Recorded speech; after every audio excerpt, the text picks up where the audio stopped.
Round number 9 of the 2022 Area Cup Series takes us to America's home for racing, Charlotte Motor Speedway. It's NASCAR's hometown, and tonight it plays host to the 9th round of the Area Cup Series. Kyle Heyer, joined by Finian DeCuna and Hunter Sleppy for this evening's Charlotte 210. 140 laps around this 1.5-mile high-banked oval. Finian, welcome back. This is going to be a fun one. We haven't been to Charlotte here on SimTV in quite some time. One of the best ovals in the service, in my opinion. High lane, low lane, middle lane. Find a place to run and use it. You can run from the line to the wall around here in Charlotte. Yeah, absolutely. We've seen some fantastic duels over here over the years in many different leagues and in many different types of stock cars. It's just always seemed to put on some sort of show, especially with guys doing near the front of this pack. And I mean, we've seen all year and all season long with this group of guys some fantastic talent, so I'm sure can't wait to see them out on the track duking it out. Yeah, one of those being Jake Nichols in the 91. He's got 5 wins on the season for the 91 of Jake Nichols, the defending Cup champ, and no surprise, he's the man to beat here in Charlotte. Although a season ago, he was beat.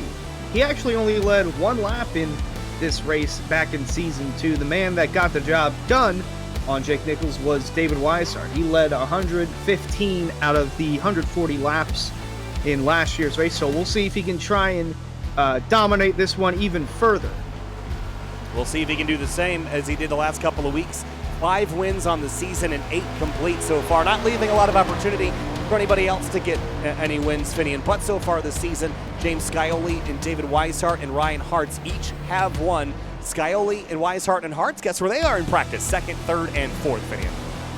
Yeah, absolutely. And again, not too surprising to see them up near the top of the field. They've been running consistently very well. Not necessarily up in the top in the wins column, but definitely up and near the front.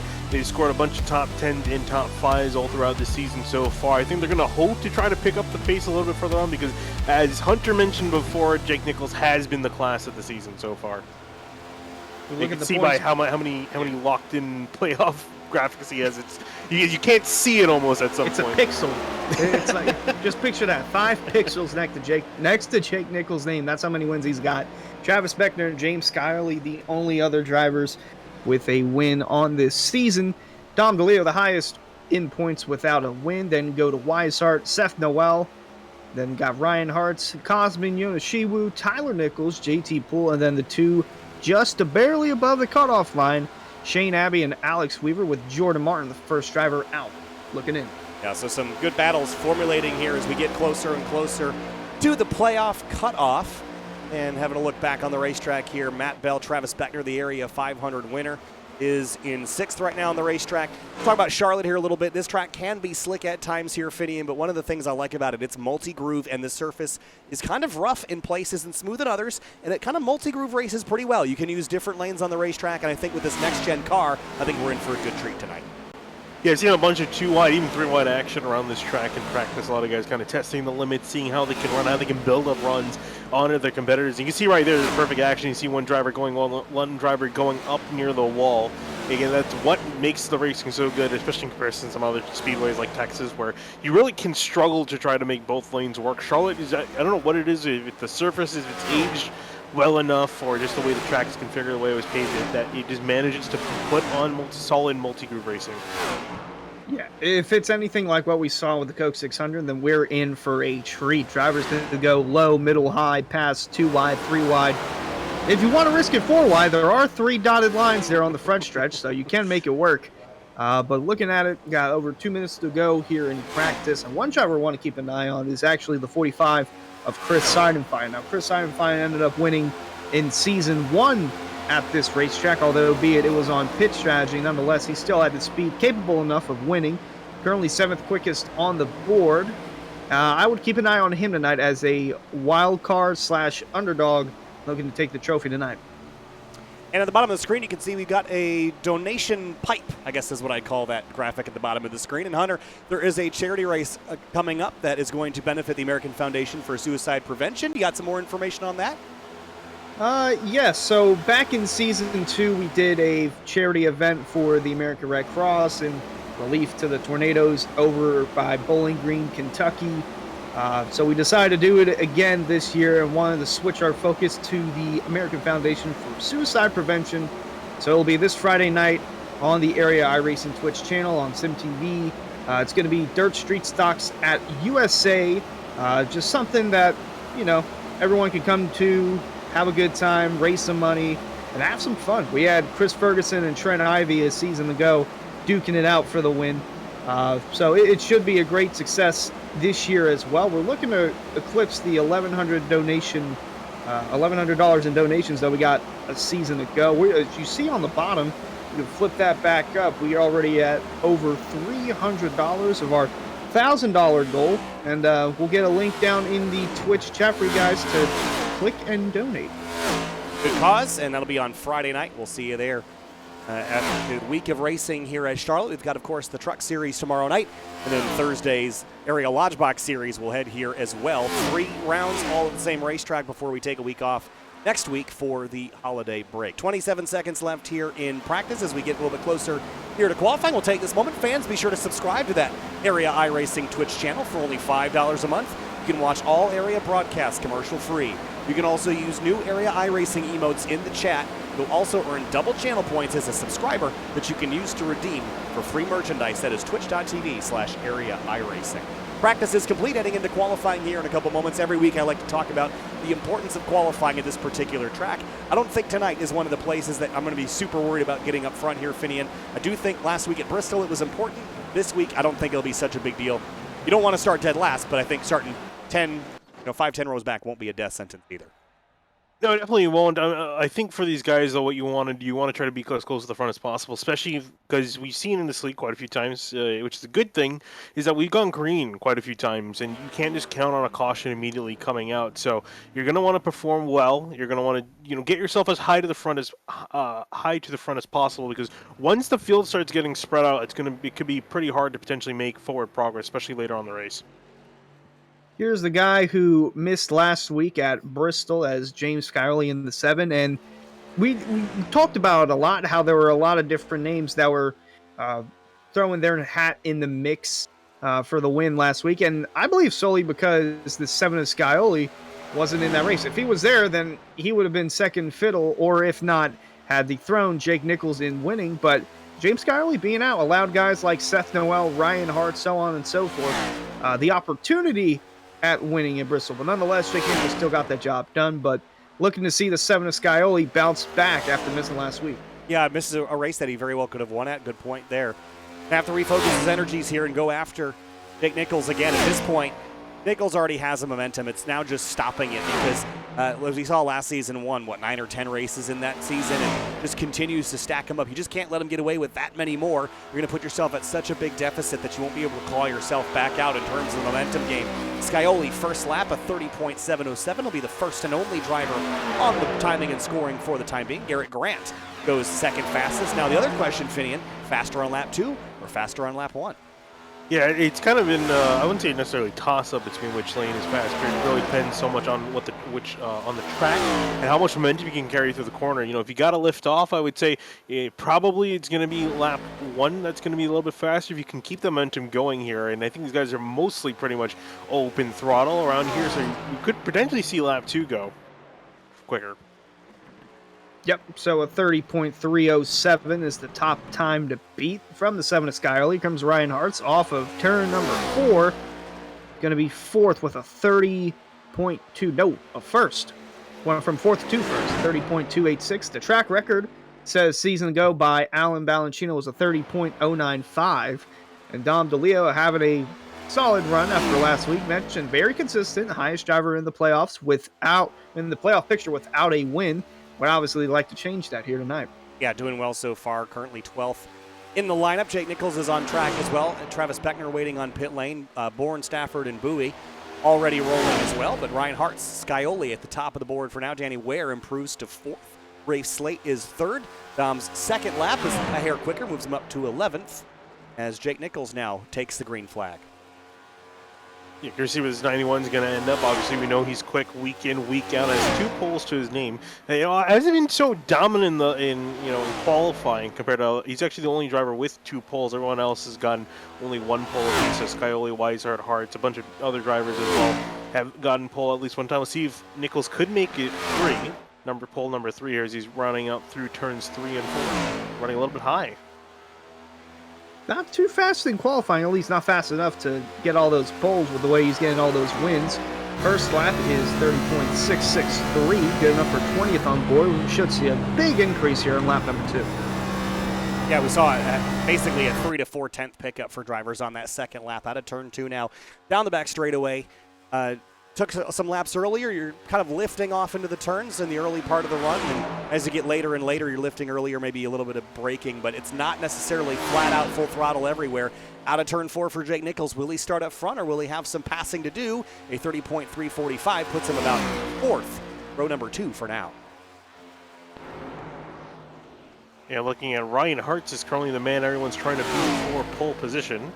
At the moment, he has 1 pole earlier this season, so we're trying to see if he can hold on and see Travis Beckner, if he's got anything. Beckner's completing lap number 1, or starting lap number 1, I would say. Boy, it is very close with these times. Tyler Nichols just went up to 2nd on the board, but you can see it only goes to the 100th. It doesn't go to the 1,000th. So we got 2 at 30.29, then the next 2 30.31, 30.35, 30.36, then 2 with 30.37. It's so close these times. It takes the 1,000th of a second. And kind of like what we saw last week at Bristol with how close these times are. It's like, oh man, I'm only 5 1,000ths off the pole. What could I have done more to pick up that 1,000th or so? I think what I got to do is go back and modify the graphics because I just had an epiphany just now that I can go down to the 1,000th or even the 100,000th in the qualifying time and not have to display those in race conditions, which is why it's down to the 100th because the 1,000th is really unnecessary in that kind of world. But when you're qualifying so close, you have to have a tight fit there. 30.364 for Beckner, and it's only going to be 7th quick for him. Alex Weaver and Chris Seidenfeiden are on the racetrack now. Seidenfeiden, Hunter mentioned Finian that won this race in the past and been very competitive here, but here he is up towards the front in practice. We'll see how he does in qualifying. Yeah, indeed, working his way through 3 and 4 right now, and the points hasn't been quite the best season for Seidenfeiden. In fact, he's only gotten 1 finish inside, actually 2 finishes, sorry, inside the top 20, 1 finish inside the top 10 so far this season. So I think he's going to be hoping for some better luck here, particularly at Charlotte, see if he can muster some magic. 30.596 for him, going to be 27. We'll see, obviously, lap 2 is where it's going to count. See if he can try to get that 45 further up the order. And we've seen a big pickup from lap 2 compared to lap 1. And we gotta mention that with the way, like you mentioned, season go, not too high in the points. He got the win in season 1 from a late pitch strategy, took 4 tires, everyone else took 2, and he rallied through the field. And coming across the stripe, 30.478. It's gonna be good enough for 22nd on the board. David Weishart gearing up to speed here, and we talked about the point scenarios where Weishart is down in 4th right now, 1 win on the season, and that came back. No, he did not win. I was looking at the wrong column there. That was a pole that he had. No wins on the season. His best finish so far this season was a 2nd back at Iowa. His last 4 finishes, though, have been pretty catastrophic, Finian. 14th, 19th, 18th, and 35th. That follows a 20th at Daytona, and then a 6th, 9th, and 2nd. That got him up to the place that he is in the standings, but needs to get the train back on the rails here soon. Yeah, absolutely. I mean, we got the playoffs starting up in not too long, so you're going to want to, as you mentioned, is kind of get everything back in the right direction, build that momentum, build a solid momentum coming up, because, again, he's got some stiff competition with Scioli and Nichols as he comes across the line. Only going to be 12th fastest in the 33 so far. Here's Bryce Senesac in the new 09 butt kicker machine, looking for a lighter color there on the hood and I like throughout. I like it too. It looks like yellow, and anything black and yellow is good to me. Looks good, and especially looks good after being upside down last week in the green. I think killed that car, so this one right side up this week. But I definitely like the look of that car. It's got some good swoopage to it. Yeah, well, typically green is an unlucky color in motorsports, so maybe it could be the dawn of something new for Bryce Senesac in the 09. We'll see where he ends up. Going to come to complete lap 2 this time by on the bottom through 3 and 4. Going to come a little bit up top and across the line. He's going to be quick enough to get the 09 to pole, or if not near the top of the order, up to only 16th. No, that Indianapolis has no 13th pit stall. Does it actually not? It does not, for racing superstition reasons. And fun fact, when they run the road course, when the pit lane the other direction, they do not change the pit stall numbers on the reference. Ask me how I know and why that was so confusing. I had a really hard time pit reporting there. This is a challenge. Oh, yeah, go down to pit stall 13. There is no 13th pit stall, so that's just great. They meant car number 13, but it took me a while to catch on. Here's Douglas Newbegin up to speed out of turn 2, gets in the fence there, and that's his second lap, so that'll be it for his qualifying effort. And the last driver to get rolling here would be Aaron Smith. He has not yet committed to a qualifying effort. He's going to run out of time there, Hunter. Yeah, looks like he will not go, or at least if he does go, only the first lap will count. Don't know if the second one will. And looking at it, Ryan Hart's looking like he'll be your pole sitter, having a really solid run the last couple of weeks, and probably will want to cap it off the last Cup race of the 2022 calendar year with a win. Asmaniona Shiwu just finishing up some extra practice laps, is only 25th quick. Practicing that high lane, though, Finney, and I think there's something to that. Again, multi-groove racetrack, this is one of the places that I have seen it work. And I know drivers are going to try it tonight. I think we're going to see a really exciting race. Coke 600 last year in the real world, one of my favorite races I remember watching in NASCAR in a very long time. And it proved that the next-gen concept has something going for it, despite it kind of ruining the races I wanted to watch before. It did make the races I didn't want to watch actually enjoyable, so there's something to it. Yeah, silver lining somewhere, right? So with that, qualifying is complete, and top of the board it will be Tyler Nichols in second and Ryan Hart's on pole. We're going to go over our Roasted Gems Coffee starting lineup here in just a minute and get your race started like Roasted Gems Coffee gets your morning started. So 140 laps coming up here in just a minute, but fans, be sure to visit Roasted Gems Coffee for some of the finest coffee from all over the world. Use discount code Area iRacing for 10% off your order at roastedgems.com. And coffee roasting is a real interesting. Anybody done the coffee roasting deep dive on YouTube yet? I have not. I know you have. Because I remember you bought like the whole apparatus setup when we were back in college. I bought a French press. It's not that complicated. Listen, that's more complicated than I would ever do, right? I just put the coffee in the mixer, you pour the water, in the get mixer? some coffee, and nothing. We need to Roasted Gems. We need to educate this man. He's using a mixer to make his coffee. What a tragic scenario that is. Oh gosh, that's some diner coffee. In the coffee machine, not the mixer. You know, the coffee machine is just putting the coffee, just blasting water through the coffee, which is what a French press does. Yeah, but I just like it simpler like that. I don't want to get old. You just have a Keurig with K-cups. I remember. Yeah, We got a new roommate at the tail end of our college career. Got a coffee maker. I don't know if he really likes coffee all that. Put coffee in the thing, ran the coffee maker, drank the coffee, and then left the grounds in the thing for like a month. And I opened the lid on that one day, and it was throwing the cure to something down. It was not a roasted gem in there, I'll tell you that. It was else. If it had leaves coming out of it, then that's a bad thing. Like something out of an Indiana Jones movie.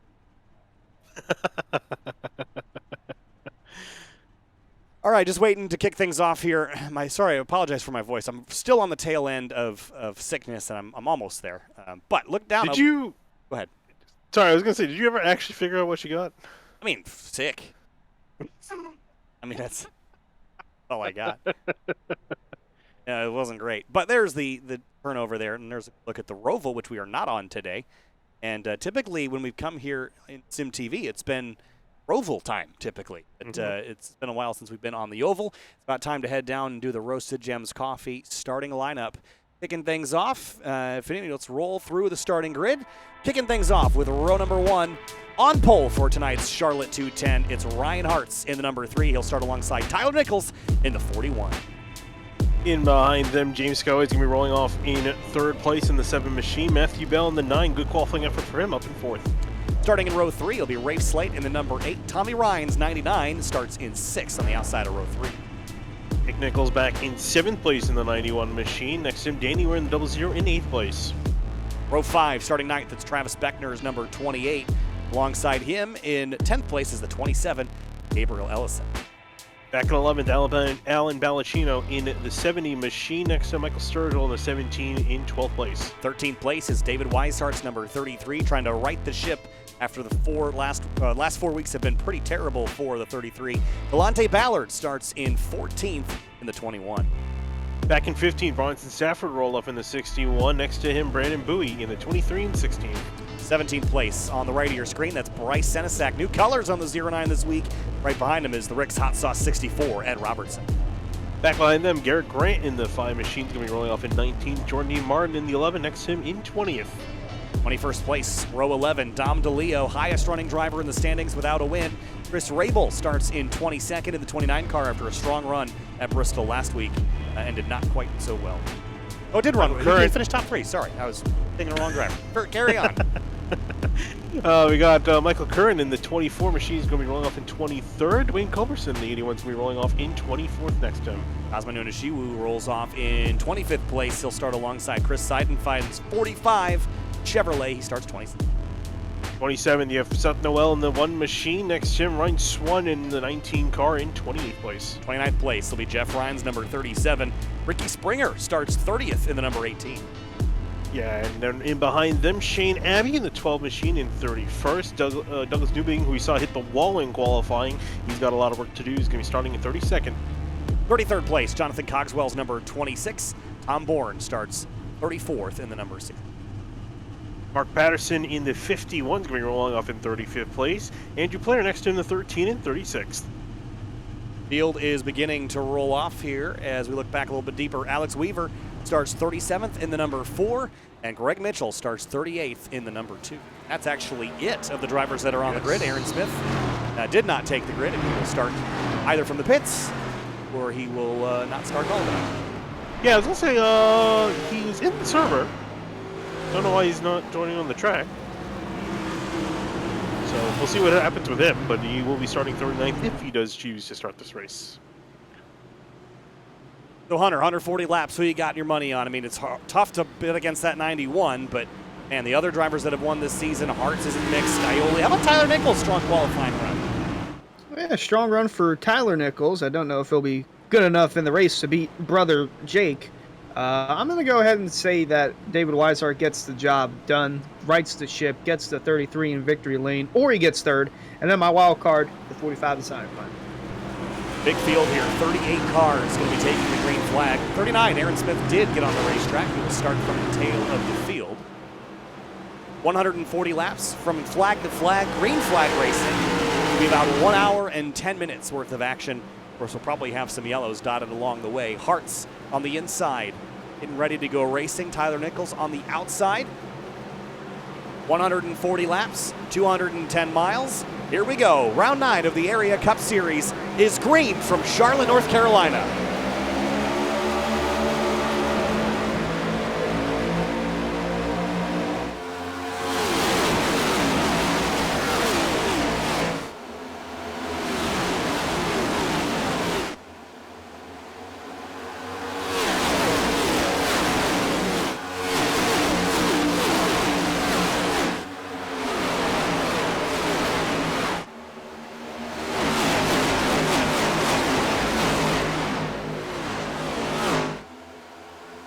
Lap 1 complete. Hartz leads the way. Here comes Scioli on the bottom for second place from Tyler Nichols. Yeah, already on the attack, trying to move themselves up the order. Scioli trying to get down, make that move. Can't quite get past Nichols, who's up near the wall off turn 2. And that red car you saw all the way in the backdrop below, that was Jonathan Cogswell. He's actually on pit road now. I'm not sure what the issue is. I can commentate on that. So there was a bit of a checkup in the background. I was looking on the initial start. Cosmo Nunishiwu was asking why is everyone checking up. The little bit of contact. Not sure why he came out on the pitch. Shouldn't have been that severe. Either way, Cogswell is down pit lane early. It's a tough night for the 26 already, even though the race just started. For third place, Scioli holding off Rafe Slade, who's going to go to the outside. Still kind of side-by-side deeper in the field. There's the 91 of Nichols up 2 spots. Ooh, a juke from the 9 of Matt Bell to the inside of the 91. They almost touched into turn 3.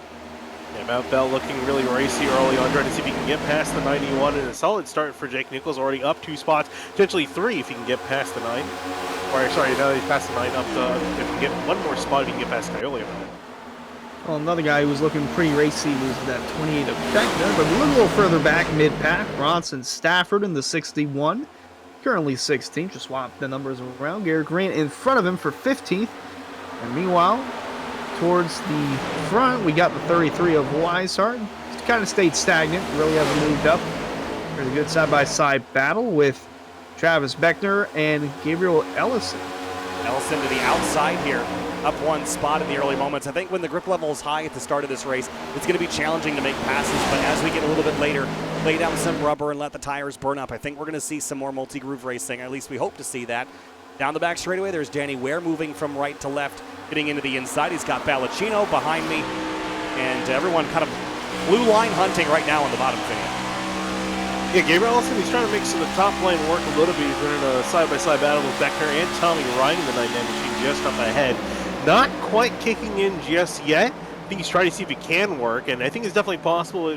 Some might say it's a little bit too early. James Scioli out of lane as Jake Nichols just got past the number 7 machine up the road. And here comes the 9 now to the inside of the 7. Still trying to find a way in. I think he's still just trying to get in line. Travis Beckner now going to look to the outside, see if he can get a run on the 7. It looks like he will. So that outside line clearly working for some drivers. The 27 is still trying to find a little grip, but Travis Beckner on the move for the 5th spot. Yeah, Beckner moving up high. Is it too early in the race to be up against that safer barrier? Right now, it doesn't seem to be hurting him any. Look at the run he's going to carry. He's got some overlap on Nichols out of turn 2. I like what I'm seeing out of this 28. Testing the waters early. Maybe a bit of danger there, Finian, but he also seemed to find some pace.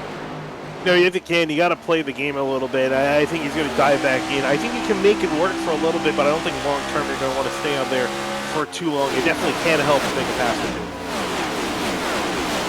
Field flying by on the front stretch. I love these camera angles, how quick everything just seems to go. 27 of Ellison still firing on the outside, looking to move past the 99 of Ryan, Tommy Ryan that is, and the 9 of Bell on the outside as well. Now they're still shuffling all around back there on the bottom. There's Balancino underneath Danny Ware. That is for the 10th spot. Whoa. Getting a little tight down there. I'll say that was a little sketchy there behind the 99. Right in the mix is Sturgill. He's got Weishart barking up the tailpipes as well. And here's how wild it looks into turn 1. Looked like Balacino had a little overlap on the 99, but thought better of it. I think right now, spooking somebody this early in the race, Finian, might not work out so good for anybody. No, yeah, I think you definitely want to be careful, especially with, how close you are to another driver. Last thing you don't want to just cause a wreck so early on in the race, especially as guys are still getting things figured out with the car, seeing how it handles in traffic, because this is, really the first time these guys have been experiencing the cars in this much traffic, and with the wash from all other, 10, 20 cars ahead of you, it's a lot to adjust to. So now it's just kind of seeing how this car's going to handle over this first run, depending on how long it goes. Not too much to talk about throughout the field. Ryan Hart's still leading. Look a little further back. Here's Chris Seinfein in the 45. Just going to say, Tyler Nichols actually put up a fight. Meanwhile, his teammates back here, Dwayne Culberson, Delonte Ballard, moving their way. DeLeo looking to get past Seinfein as well. But Jake Nichols, Jake and Tyler Nichols, 2nd and 3rd on the track. All hunting the 3 of Ryan Hart's. Yeah, Jake's going the right direction, too. I mean, not that we didn't expect this, but tire management has been kind of a big deal with these next-gen cars in particular, and Jake knows how to do that. But he was pretty quick in the opening couple laps, so he's not sacrificing a lot of short-run pace to get that long-run pace that he typically has, that we've seen time and time again win him races over and over. Ryan Hart has gone nowhere. He's got a 0.2 of a second advantage, but that's just a car length and a half here at Charlotte Finian. Yeah, I think that's about as much as you can hope for, especially, the tires haven't really worn off that much because we're only 12 laps in. I think as we start to get 20, 30 laps in, he's going to be able to start to bring a little bit more, build a little bit more of a gap. That being said, he doesn't have a lot of time because Jake Nichols and even Travis Beckner, 2 behind in the 28, got to mention him. He's on a pretty solid forward charge, started in 9th, up 5 spots since about the green flag. And the general consensus about the setup here tonight, the fixed setup that they were running, is that it's a balanced setup, so it's not too loose, not too tight. But definitely we'll see some comers and goers as soon as, when the tire wear starts to drop off in 10 to 15 laps from now. Yeah, we're already off throttle for a pretty decent portion of the corner. It just seems like the bottom seems to be the safe place to be, which probably could have expected. Here's Dwayne Culberson, side by side with Stafford. A little bit deeper in the field. It is still very racy back here. They have not completely sorted out. There's Seth Noel doing some duking and diving. Michael Curran Tom Bourne, Ricky Springer, and more. They're 3 wide here. Oh, the 16 gets turned. Save it. Save it. Hey, Nicely nice done. save. Wow. That could have been a lot worse than it was. And here's what happened. They just go off into the corner, and I think the 16, does he come down the racetrack, or does 84 just kind of stick the nose in a closing hole there? Just a little bit of touch. both. Looked like a little bit of both, but nonetheless, great drive from the 16 of Bourne. Now he's still 3 wide off into turn 3, so we're not quite out of it yet. There's the 12 of Shane Abbey on the outside. The 16's going to push.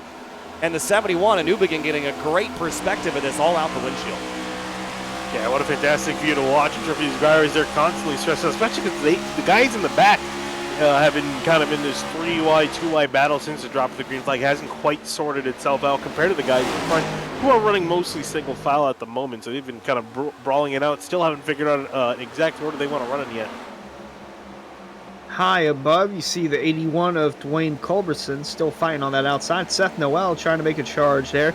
Boy, Seth Noel had such a great run going at Bristol. Then the restart violation thwarted that whole plan. Then got caught up in multiple wrecks after that. But Seth Noel made his name heard or felt last week at Bristol, and we moved back up towards the front. Jake Nichols up to second. Meanwhile, brother Tyler battling Travis Beckner for third. Yeah, Jake just sneaks by there, doesn't he? Just snuck by his brother and now has his sights set on the 3. Ryan Hart's the race leader as Beckner kind of muscles his way by the 41 for now, and Scioli is going to see the blood in the water here and maybe go for a spot. Here comes Nichols on the inside for the lead, and he's going to grab it pretty easily there, Finian. As he throws the car into the corner. Ryan Hart can't really do a whole lot to answer at the moment. That 91 is just on another level. Meanwhile, in behind them, Travis Beckner, 41 of Tyler Nichols, still duking out side by side. 41 gets a fantastic run off the corner. Can't quite get clear of the 20, who's still putting up fight on that inside lane. They almost touch mid-corner. Here comes Scioli looking to make it 3 wide, thinking about it. He's got the nose down there, going to give the momentum push to Beckner. Gets it at the line, but Matthew Bell and Rafe Slate licking their chops. They're closing in on the action. Yeah, we're not done, and this is where that multi-groove starts to come in here. The 41 got that extra momentum there, even with the slower car. He's able to hang on, and then look at the run he's going to build here to pull dead even with the 28. And look at the 9 of Matt Bell also getting up higher up into the picture. Yeah, that 9 of Matthew Bell, I think he's looking pretty quick. Qualified in 4th. Only dropped 1 position or 2. He's been in this fight up near the front all race long so far. As you see Scioli really for him, there's nowhere for him to go. He's completely boxed in. Nowhere for a lot of these guys to go, especially the 8 of Rafe Slade. He can't even go up because the 99 of Ryan, riding in car with him, is slowly making his way on the outside line. And, he's trying squeeze. to. Wow. Up there. There is no gap there. It is all 99 of Ryan. That was about as close as you can get. The 41 backs up the 28 in 3 and 4. Kind of overslows, and it's going to be 3 wide out of turn 4 unless they sort it out. They will, but Scioli going backwards as Bell goes forward. Yeah, I'm curious for Scioli what he's going to do. I think he wants to try to get a little bit of clean air into the nose of that car to help it rotate, but this, again, like we mentioned, just nowhere to really go in this pack. Same thing with Ray Slay, Al Malachino, and also as well. He got really tight off the corner one time, almost doored Ryan and got him into the walls. These guys have been, I'm kind of amazed there hasn't been that much attrition or contact really between these guys in the front. I guess because they feel it's early on, but that could probably change in about 80 laps. Could change in 80, could change in 120. That's the amount we still have left to go. But we've been green for the first 20 laps and we still have some pretty good racing, especially up front. Ryan on the outside of Scioli, fighting for the 6th spot, and Gabriel Ellison, actually he's holding his own. That's teammate Michael Sturgill's trying to get his momentum rolling. Now here comes Rafe Slate on the bottom of Scioli. Yeah, this kind of racing, this will tire you out. Right now, everyone's kind of sharp on their reflexes, and it's fresh in the race, and your patience is high, but it will exhaust you to run this close for this long. Not anywhere in this race are you going to get time to kind of breathe and chill out. You're going to be door-to-door, nose-to-tail with people for the next 118 laps. So you better get used to it, or you're going to end up crashing and turning around. It's just the way it is, as we watch from Gabriel Ellison here out of turn 2. Wow, big move from the 17, almost hit the wall, came off, dropped 2 lanes, and now is attacking the 33. Yeah, now going to try to look to the outside, see if he can build up momentum, a little bit of a checkup on the inside. Not quite. That middle or outside lane hasn't quite come in to its own just yet. You can't quite consistently stay up there. Definitely used to good for trying to just get up there and make a pass. We talk about also, look at the lead that Jenkins has. We talk about Ryan Hart's not even being able to escape the field. Look at that lead. He has left everyone else in the dust. Oh, crash, turn 2. Oh, we got a crash. Rafe Slate turned around. Ballacino's in it. Oh, look out. Oh, more cars. Huge crash for Ballacino. Hard into the opening. And that's the one of Seth Noel and Tom Bourne. Oh, the 72 crash. Garrett Smith. Smith. Oh, man. Mark Patterson. Oh, my goodness. It won't stop. Well, there goes the 24 laps or so of a good, clean race, and all gone quick on the back straightaway. Let's go back and find out what happened. Started with the 8 and the 70. Let's go back a little further and see if we can catch the genesis of all this. Well, really, it's got to do with the 99 of Ryan getting close to the wall. Saw he got really close, but the 8 was moving up. And then 70 just hooks him. Yeah, I was going to say, he had a big run, just didn't let up. Ended up clipping the 8, and then I think the 70 Ballacino went down. Ooh, got some more. Wow, hard lick to that opening in the inside wall. He got run into from behind. That's the reason for the hit. So you see in super slow-mo, the white car. Looks like, was that Yonishiwu? Yep. Oh, yeah. Man. And then just gets pile driven into the inside wall there. Go back and kind of catch the other part of that incident. 84. And the other cars in the back of this shot here are going to come in later. You can see Ed Robinson right there swerve, and the black and green car hits the wall hard by himself. There's Shiwo into the wall. I think Culberson or Noel, sorry, in the one car also getting a good piece, and then still more in the background as guys are coming through. Yeah, Tom Bourne gets loose and hooks the 72, and then he's the one that collects Patterson there. Big impact for both those cars. We can kind of ride on board with Tom Bourne and see his perspective of all this.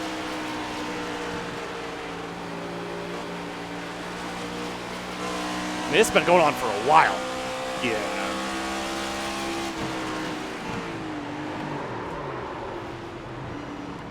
See ya. Fortunate for Ryan Swan, he didn't get any damage from that. I don't think he did. Got really close there because the 16 just all gas, no brakes. Ballacino's perspective.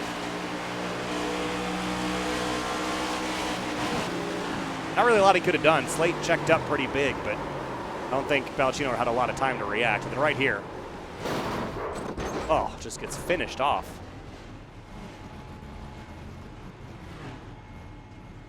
Whew. All right, well, we got a big one out of the way. Patterson. I wouldn't say big one. Multi-car. I also wouldn't say it's out of the way.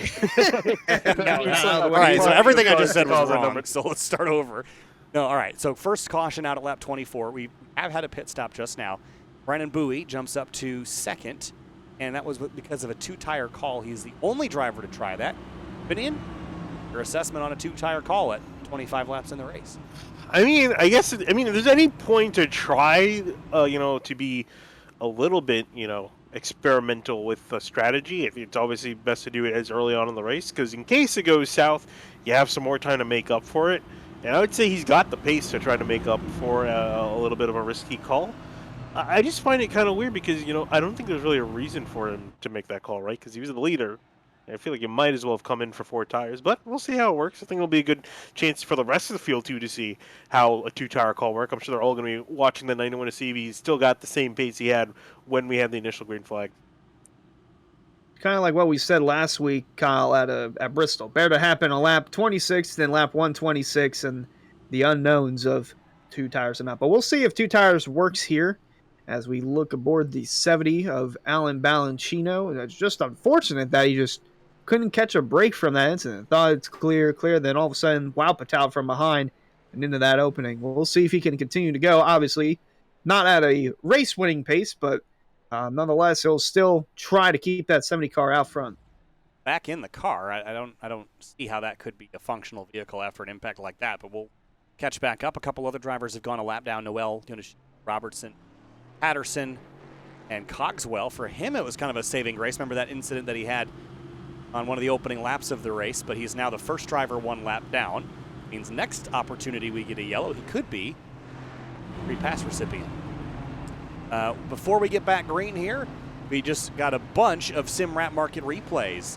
Fans, be sure to check out simwrapmarket.com for custom iRacing paint scheme templates that are simple to use and help you stay more focused on the racetrack.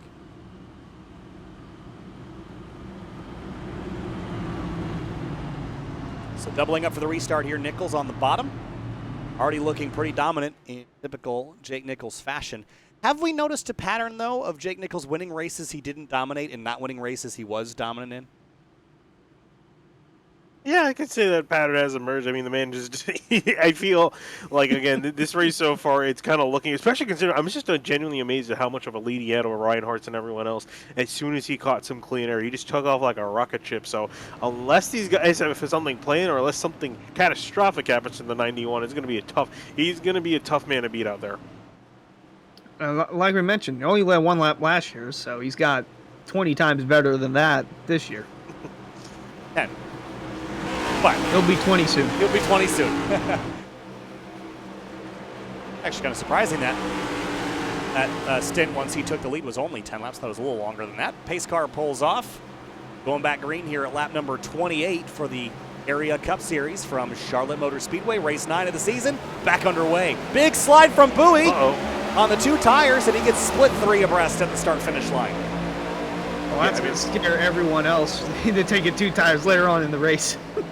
Yeah, I mean, it's one of those things always on old tires. You got to be careful. Watch it when you get back on the gas pedal. Oh, Beckner getting squirrely in 1 and 2. Checks everyone up on the inside lane. Looks like we're clear for now. These guys are 3 wide, enduring each other on the back straightaway. Oh my goodness! We're on lap 28, not 128.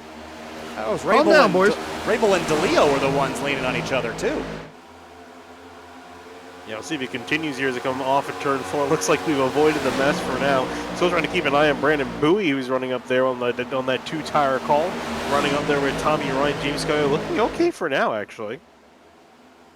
The restart that did not go in his favor at all. And there's still Dosey Doan in the back, but there's Tommy Ryan looking underneath Brandon Bowie. But Bowie's making passes. Strong run on the outside.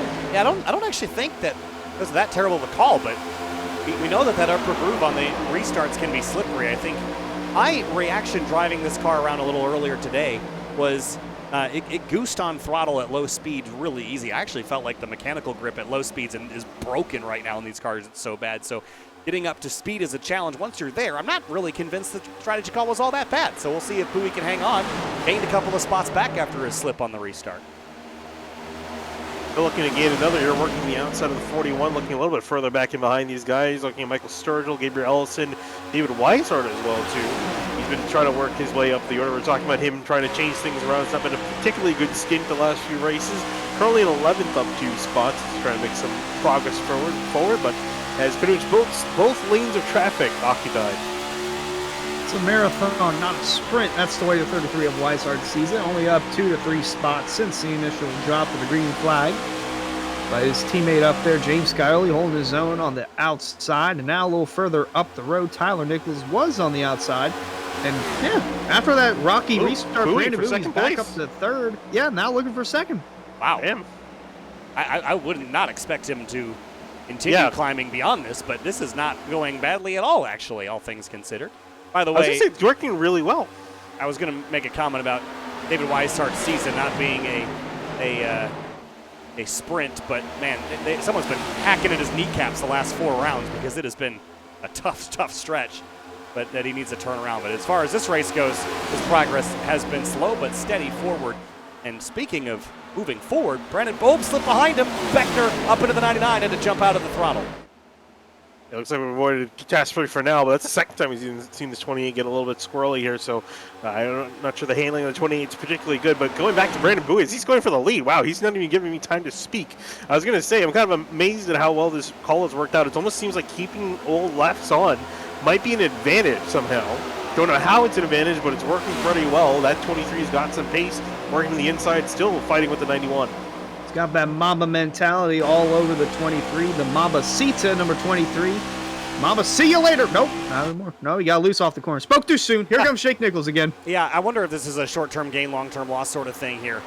Oh, tight into 3. He's going to push Nichols up the racetrack just a little bit, but is he pushing hard? And Nichols is doing his classic kind of 80% effort early run here because I just don't see how mathematically this makes a lot of sense to me, as Finian pointed out, but dragging others back into the mix too and making for a very exciting battle up front. Yeah, it's kind of one of those things. I mean, remember on the road courses, you didn't have to change tires, so it has been some weird stuff with this car in iRacing. So not sure that's kind of what we're seeing here. Is with the older tires still having an exceedingly good grip, if not again just getting a heat cycle and actually benefiting the tires. But now in behind the 91 gun to let off hard off the gas because he's facing some wash. Here comes the 3 back on the outside. We could start to see him slip back now. The big push on the outside line. And look at Weishart. He's all the way up near the top 5 now, just like that.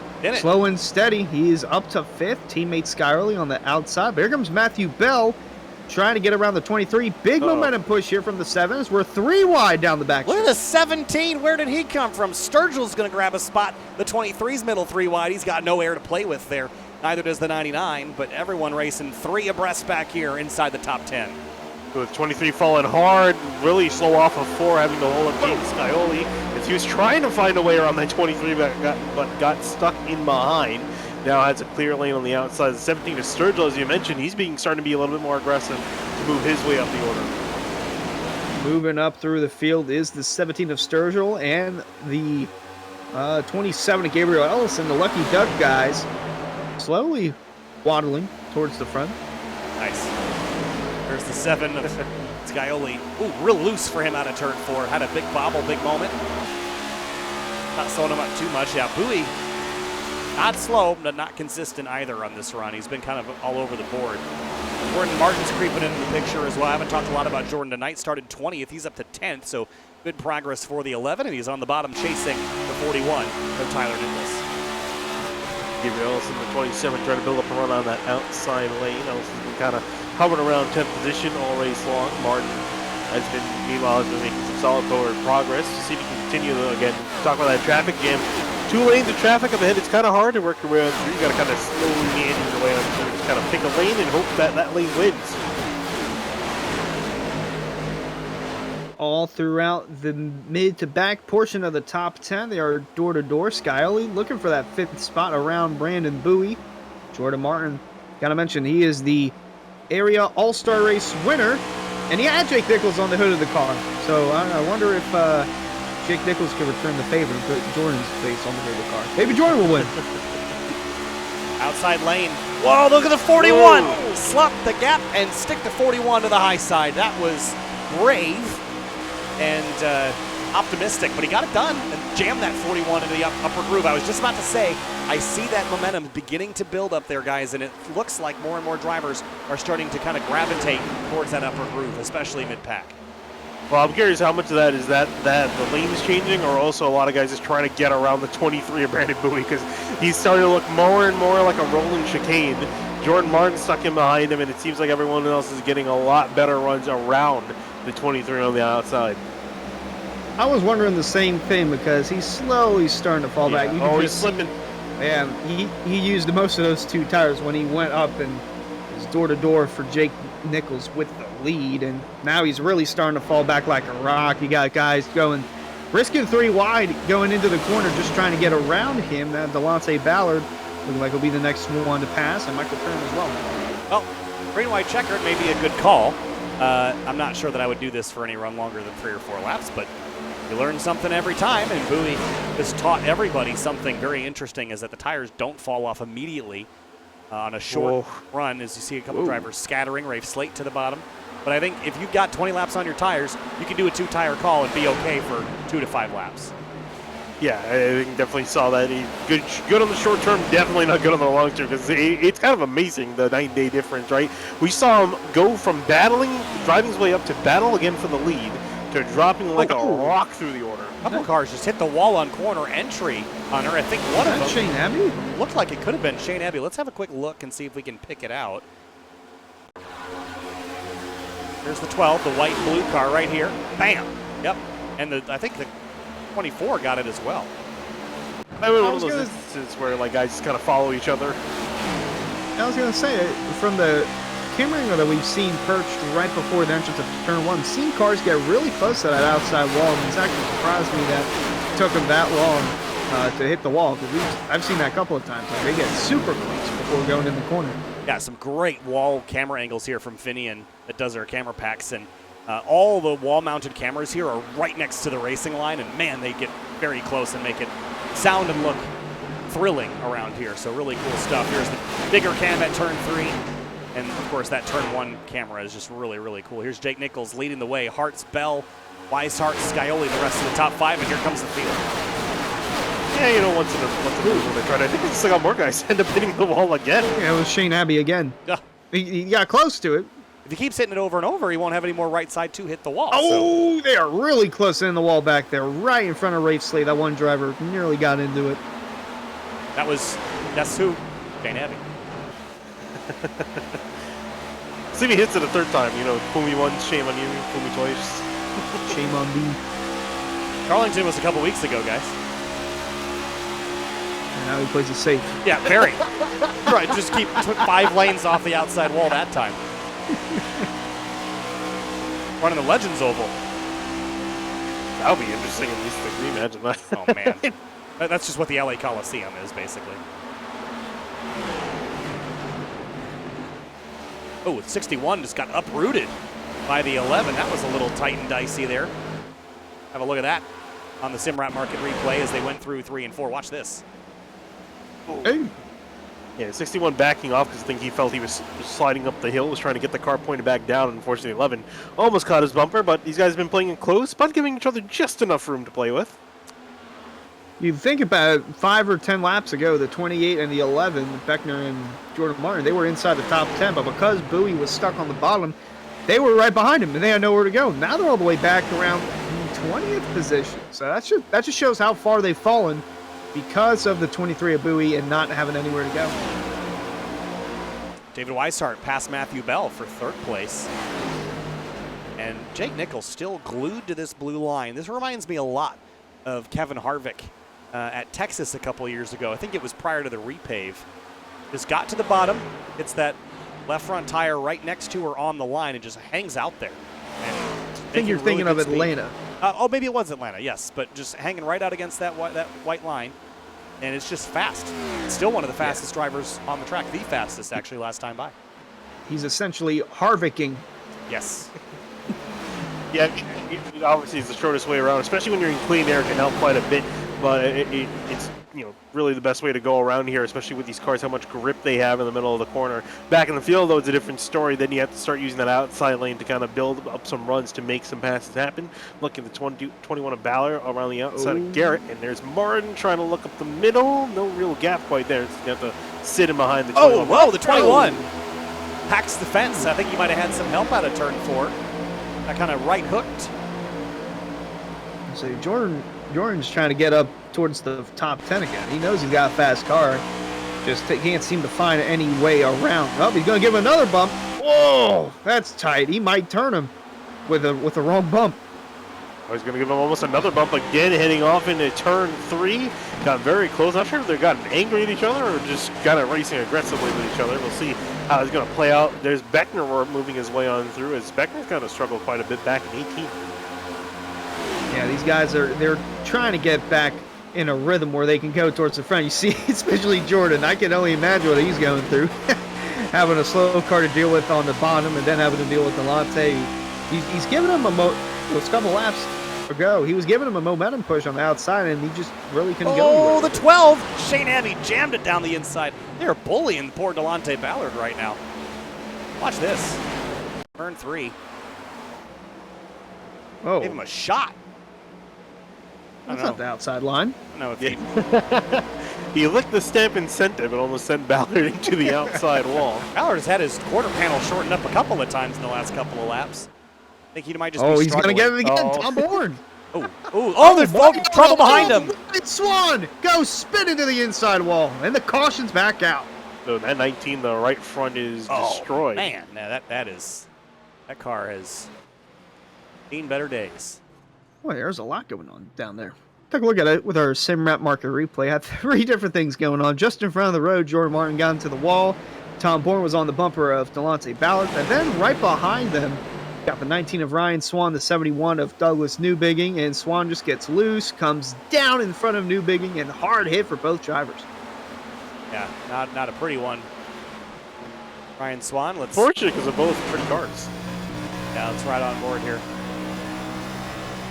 The littlest slip, and had that 71 not been there, he might have caught it, but pretty big hit, and you saw the suspension damage. And then, and you're right, Hunter, there was some dramas going on behind them at the moment this was going on. 11, I think, pounded the wall. Back and see what happened here.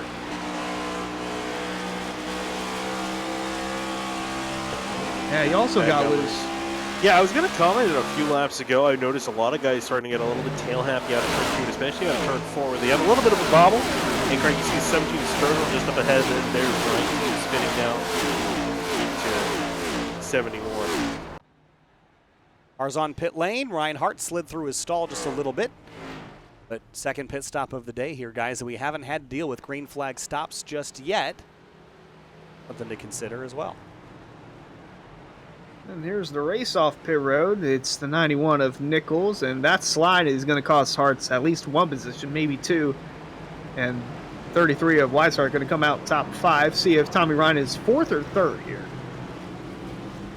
Looks like 4th, so that only costs Hart's one spot. Slide up, and that might have actually helped him out because Jake Nichols is going to restart, I would assume, on the bottom, leaving the outside to Scioli, and we've already seen just how much of a difference is it. Yeah, I can't speak. It's better to restart on the bottom than on the outside. We've seen it with Jake Nichols tonight. Yeah, I'm also curious if 4 fresh tires is as big of a deal on the outside restart zone as 2 tires was. I think we saw maybe Bowie's left side's a little glazed over. You give the throttle some goose, and you're going to get more grip from the right than the left. Left side's not going to go. Your right side will. That gets you loose. So maybe it won't be as big of a deal. I just know that the low-speed grip level in these cars is garbage. You're trying to drive on fidget spinners back there. I haven't heard that one before. I mean, it's what it feels like. Second caution of the day. For another turn 2 incident, that has been Calamity Corner tonight. Like drivers getting loose, getting tight, getting something out there, but turn 3 and 4 has been action-packed too. And typically here at Charlotte in the real world, turn 4 is the action spot, but tonight it has been the other end of the track. Yeah, I feel like in years past we've seen it be usually in turn 4, and we've seen it a couple of times. We've seen a few spins, a few contacts here in this race in particular. But I think what we're seeing is, I guess, just with the guys especially getting loose and just getting together, a lot of guys building up those runs, making moves in turn 1, and then that's where we're kind of starting to see some chaos ensue. But it's been pretty good so far. Only 2 cautions over the 55 laps we've run. Yeah, I was going to say, only an area will the trouble spot be in turn 2. It's kind of been the trouble spot in season 1, season 2, and now it's looking like again for season 3. We've already got 2 yellows, and both of them have come out on the backstretch, coming out too. So we're working lap 55, and lap 70 is our halfway point. 15 laps from there. About 45 minutes remaining in this race. If we go back green and get all the way there, I don't think we will, but probably have another 2 or 3 yellows along the way. Jake Nichols has been the dominant car of the night. He has led 38 of the 55 laps that we are just now completing. Other drivers that have led laps tonight, where's a few of the drivers that have had some laps? Ryan Hart's 16 laps, led a couple, and then Brandon Bowie, I thought he led one, but he did not. Not quite. Had the lead for a very brief moment. Yeah, he dropped like a rock. I think he was down as far as 34th at one point after making that pit stop, so he's got a lot of work now to do from 27th to kind of drive his way up forward. But definitely some decent pace in that 23, but now he's got the rest of the race to kind of build that back up. But definitely was a learning experience for everyone down the order. I mean, I'll be if we do see a late race caution, wouldn't be too surprised to see quite a few guys take some 2-tire calls.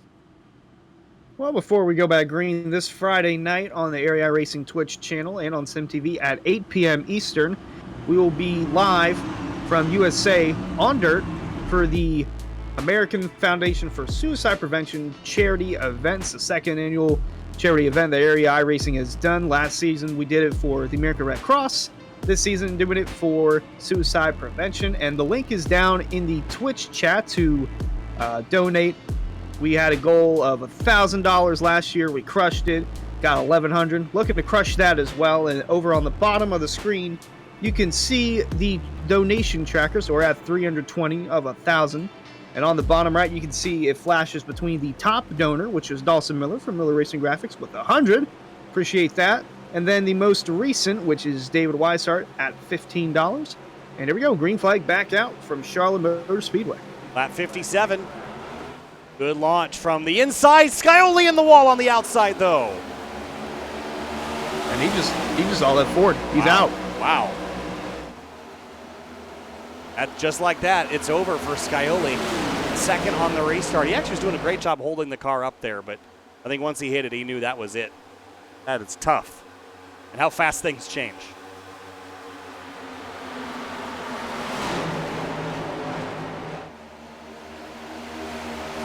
Lots of movement in the upper and mid pack here out of turn 4, but lap 1 after the restart is complete. And if I'm looking at the last couple restarts, and I've been near the front to see it, I do not want to be in that outside lane on the front row. It is just a fool's errand to get up to speed out there. I forgot to unmute myself. I was just talking to myself for the last half a lap.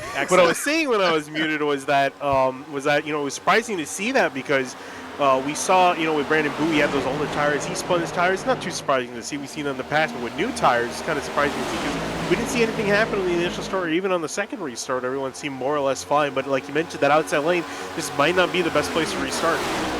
4 tires, 2 tires, no tires. Doesn't matter if you're on the outside line, you're screwed from what we've seen in our only 2 restarts of the races. We're nearing lap 60. Garrett Grant in the 5, trying to keep that outside line rolling. Got Bronson Stafford going to cross over down on the bottom, looking for the 14th spot as they go into turn 3. He's going to bring Danny Ware with him. You feel like Superman when you do that. Go from the high side, you swing to the left and grab a huge bunch of momentum and go take a spot. Feels really cool. Grant up to 14th place. But do you ever wonder, like when you mute yourself and you forget to unmute yourself, do you ever think we're just being really rude and talking over you? Well, no, actually, there's like 1 or 2 times where I have that. And I was like, why? I'm like, oh yeah, I'm muted. That's why they're talking over me. No, I just don't want to hear your opinion. I wouldn't be surprised that that's true because I have really, really bad opinion. So, well, wouldn't surprise. You heard it here first. Working 10 laps to halfway. Jake Nichols is in command. Look at Sturgill behind Tyler Nichols trying to build some overlap here. Fresh tires, it is hard to find any advantage, Finian. Also, I mean, you're just, everyone's kind of on the same edge, and you can't really step over it. Yeah, absolutely. And I'm kind of looking at Matthew Bell in the 9 to see what he's got. So riding on board with him. He's been fairly quiet. He's been up there and just inside the top 5. He hasn't quite made a whole lot of noise. We'll see here if he's willing to just kind of stretch his legs. He's got to get around some tough competition. Both the 3 and the 91 have been really strong today. And even with David Weishart looming in the background, that 33, he started to stretch his muscles. Looking around 9th, Ricky Springer and Michael Sturgill door to door going at it for the 9th spot and a new paint scheme for the 18 of Ricky Springer. Man, what a fantastic couple of paint schemes we've seen him run in the Cup Series this season. Yeah, I really like this one. The pink and orange is a really interesting and very vibrant color combination. Looks really good. I like that. In the 09, we saw some new paint being debuted here this week. Out of turn 4, Tyler Nichols comes up across the nose of Ricky Springer. And think back a little earlier in the season, all the way back to, was it Atlanta, where Ricky Springer found victory lane? Yes, it was indeed Atlanta. Home track as well. Yeah, I was going to say, to add on to that, too, he really needs to start performing a little bit better because he does have that win, but he's not locked in the playoffs yet because he's outside the top 20. And he's running in just, I think, around 22nd, 23rd. So this, for a good finish here, like getting him back inside that top 20 and locked in. So he needs to start performing better. It's not been a good run as a late for that 18. That is one thing that you have to keep an eye on if you're inside the top 20 in points and you already, well, if you're on the outside of top 20 in points and you have a win, you need to be inside the top 20 in order to be eligible for the postseason. And Ricky Springer looking to do just that. Solid run so far from Charlotte. David Weishart 4th, Matthew Bell 3rd, Ryan Hart 2nd, but they're all chasing the leader, Jake Nichols. Yeah, just very tightly packed together here out of turn 4. A little bit more volatility here. 3 wide, Shane Abbey in the middle, Senesac on the outside, and Jordan Martin on the inside here. Oh, Rafe Slate gets turned into turn 1. Oh, this is going to be bad. Oh, man. That's just a big one. In turn number 1, many drivers taken out. Oh, my gosh. Oh, you knew that was bad when both cars slid back right in front of the field in the middle of the corner. That is not going to look pretty, but it will with our Simrat Market replay. As we get to dissect what happened here with Rafe Slate and Bronson Stafford. They were 3 wide just in front of them. It looks like they just came down, made contact, and boy, disaster strikes. Oh, that is an absolutely hellacious impact for the 8. Yeah, that's in real life, this is the last thing you want to see, is cars spin like that to the inside and then turn rapidly hard into the right, straight into the wall. Oh, man. Wayne Culberson got a face full of number 8. I mean, this is about the worst thing that you could see at an oval racetrack. Watch Danny Ware in the 16 of Bourne and the 81. A lot of Toyotas wrapped up in this one, too. Ware gets clobbered there in the quarter panel. And then the roof of the 81 is what takes the hit from the 8 as he spun skyward. Seidenfeiden got a great view of this as well, but I think first car I wanted to ride on board with was that 81 of Dwayne Culberson. That next on the Simrat Market replay. This is going to hurt, folks.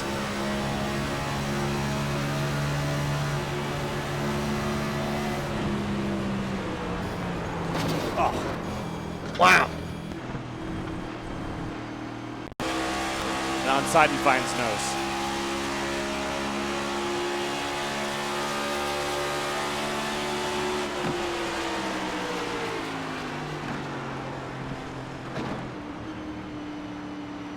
Double zero, Danny Ware.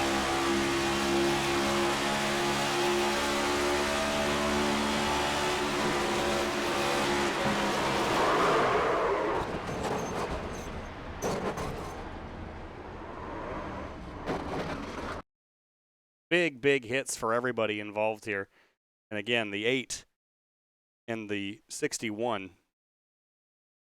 This is a gnarly one here. Boy, Andrew Player's fortunate that Danny Ware didn't get spun right into him because he was on the outside of that and he just barely snuck by. Yeah, Seidenfeiden as well, coming through there last second, almost got clipped by the 8. Tom Bourne's the last driver we'll ride on board with here.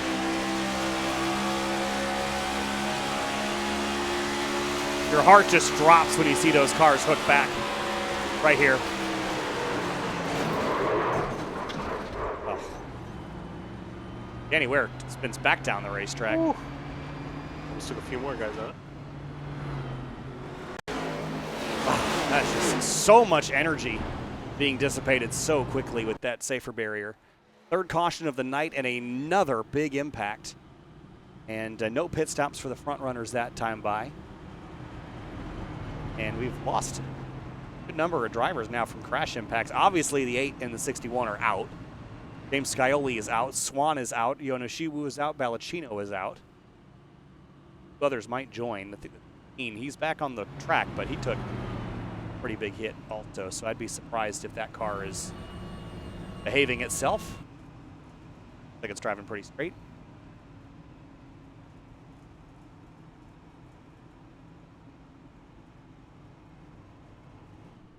So 2 laps from halfway. Crashes, when they have happened, have been big, and Finney, a lot of the times it's been, not even the initial impact. It's the slip back up across the road. Charlotte, there's not really a lot of places to go when you get sideways. Either you hit the inside wall and bounce back up, or you try not to hit the inside wall and you spin yourself back up into traffic.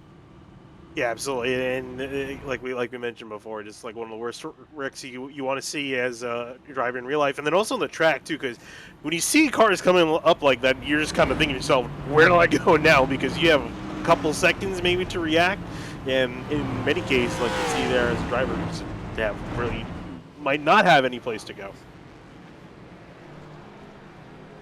Well, it looks like they'll get the one to go this time by, and it looks like Ryan Hartz will restart on the outside line, so we'll see if he spins the tires on the outside or not.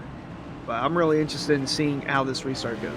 Well, I think the drivers that are up in the front here have seen now what happens on the restart. Now the question is, will they apply the knowledge that they've learned? My guess is that they're going to try, and then they're going to find out it's even slicker than they thought. And we're going to see the same thing happen again. That's my guess. There just does not seem to be much grip at all and Jake Nichols is completely in command. He knows he's going to have that jump, and there's always the back of your brain just trying to get on throttle that much quicker to try to see if you can race the 91 to the start-finish line, Finney. And you almost have to just concede that you're going to lose that spot and maybe another one if you're up on that outside groove.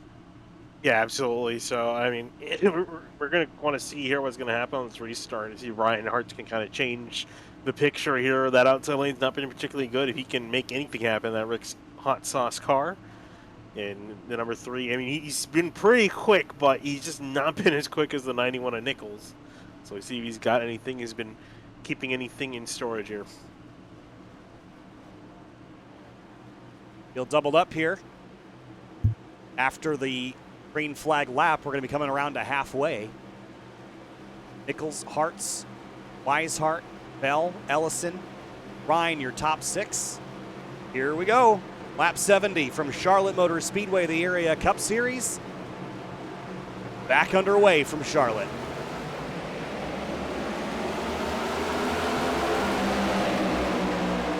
Better launch there from the 3. Beckner in the way background had a big moment trying to get up to speed, but I think we're going to get to at least turn 1 without any trouble.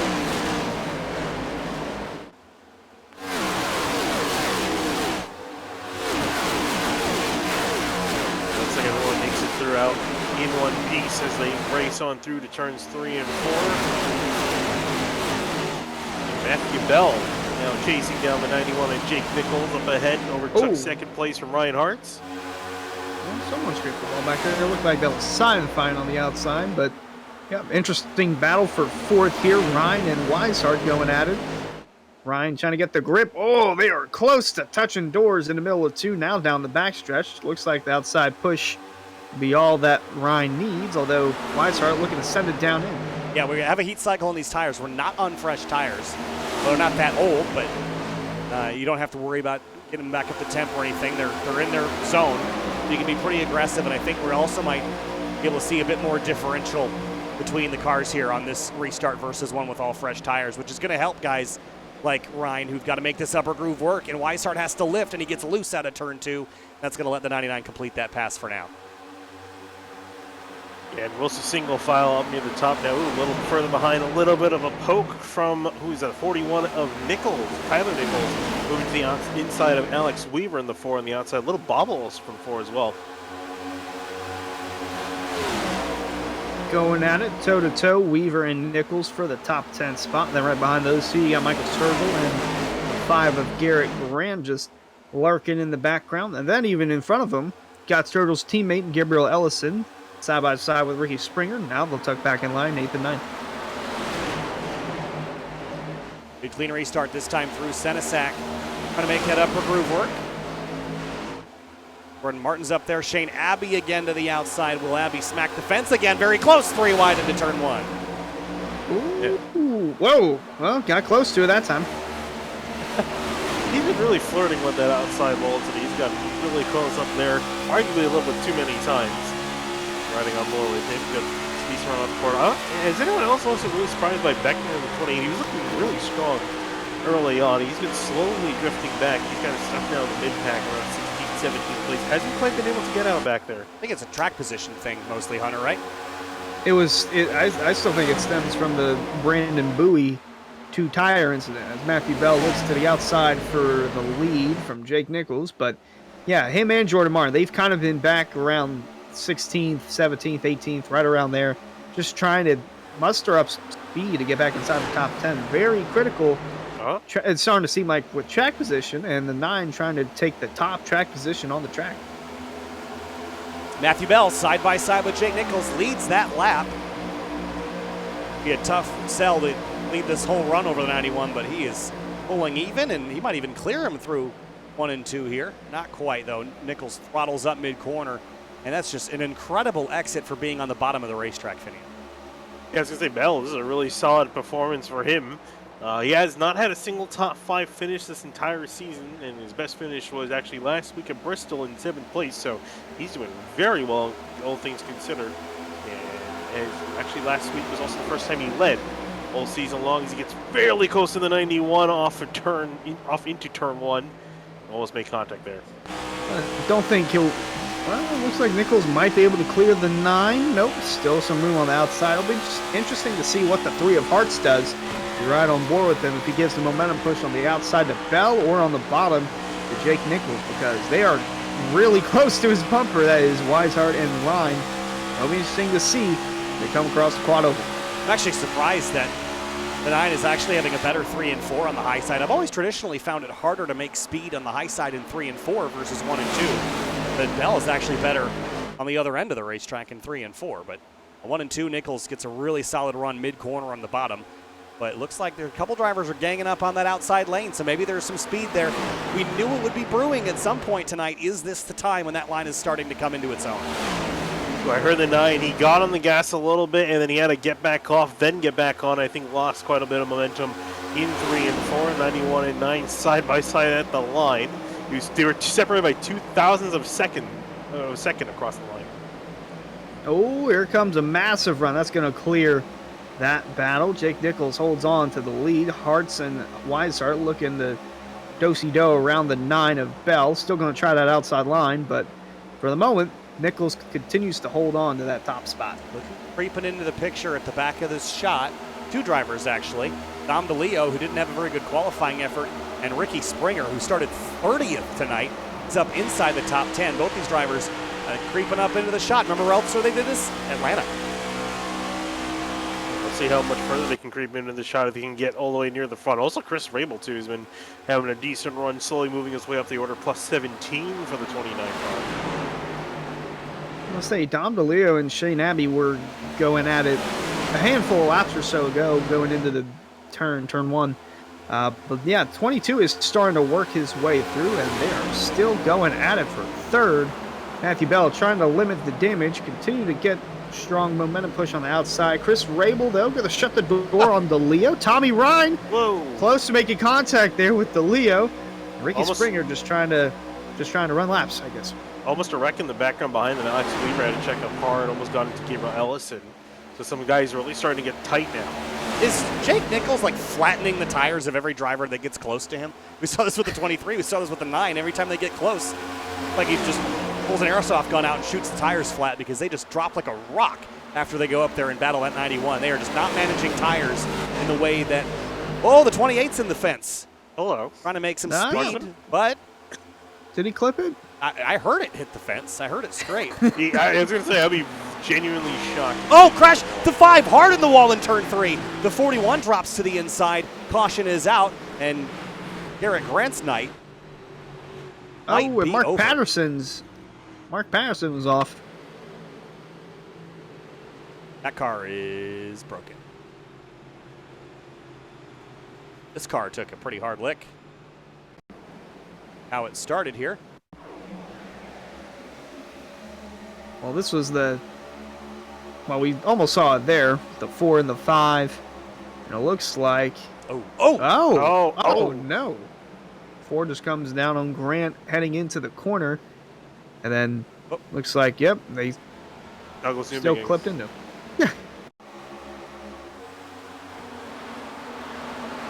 Oh, man, that's another bad angle.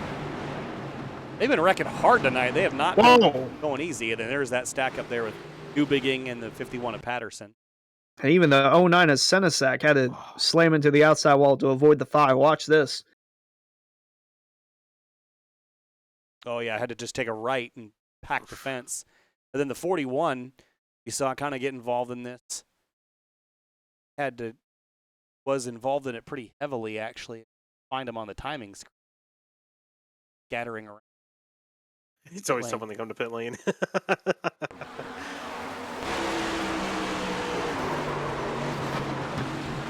it's some decent damage to the right front. Yep, so 4th caution on the night, and again, they're not just having spins, they are packing it in the wall pretty hard, and all right, got some changes here on pit lane. Nichols leads the leaders out, but Aaron Smith, 2 tires call here, and Tom Bourne, he so far has not pit at all. I'm surprised by that. I think that's most likely just to lead a lap, and he might bring it down pit road this time by. He has had a been lot, and then in they a end couple. up- and then He's they had end up quite an staying eventful out. race. I'd say So I, it I thought this car was crashed earlier. Oh, it was. But hey, anything helps. It's a bonus point if you lead a lap, so wouldn't surprise me if that 16 just do-si-dos on down to the pits. If he does stay out, that will surprise me. Been a real checkers or wreckers night. Like, these guys are not spinning out and having little oopsies. No. It's like it's a crash and then someone like brings the concrete to South Carolina. Like, that's how hard they're hitting. Like they're having to reform and re-pour every wall around this circuit because they're just shredding them. Yeah, I'm not a doctor. I am an EMT, and I can tell you that there would be a lot of concussions of guys having to go to the medical center, probably a hospital, get checked out because they've been, like you said, there've been some really, really hard hits, and I mean we see it in real life too. In this car in particular, there have been a lot of concerns about concussions with these hard hits. So you can only imagine the real life guys are taking these hits. Yeah, and especially with how minor some of those incidents are. Like, for example, Alex Bowman at Texas. It was a light tap with the rear of the car into the outside wall, and he was out for a handful of races, was able to make it back to Phoenix for the finale, but definitely some questions of concern with the next-gen car heading into the offseason. Hopefully they fix that for next year. We'll see how that affects them. I saw the plans for what they're doing to help the rear of the car. And it was literally just like, we're going to delete these pieces. And I'm like, I don't know if I love that strategy either.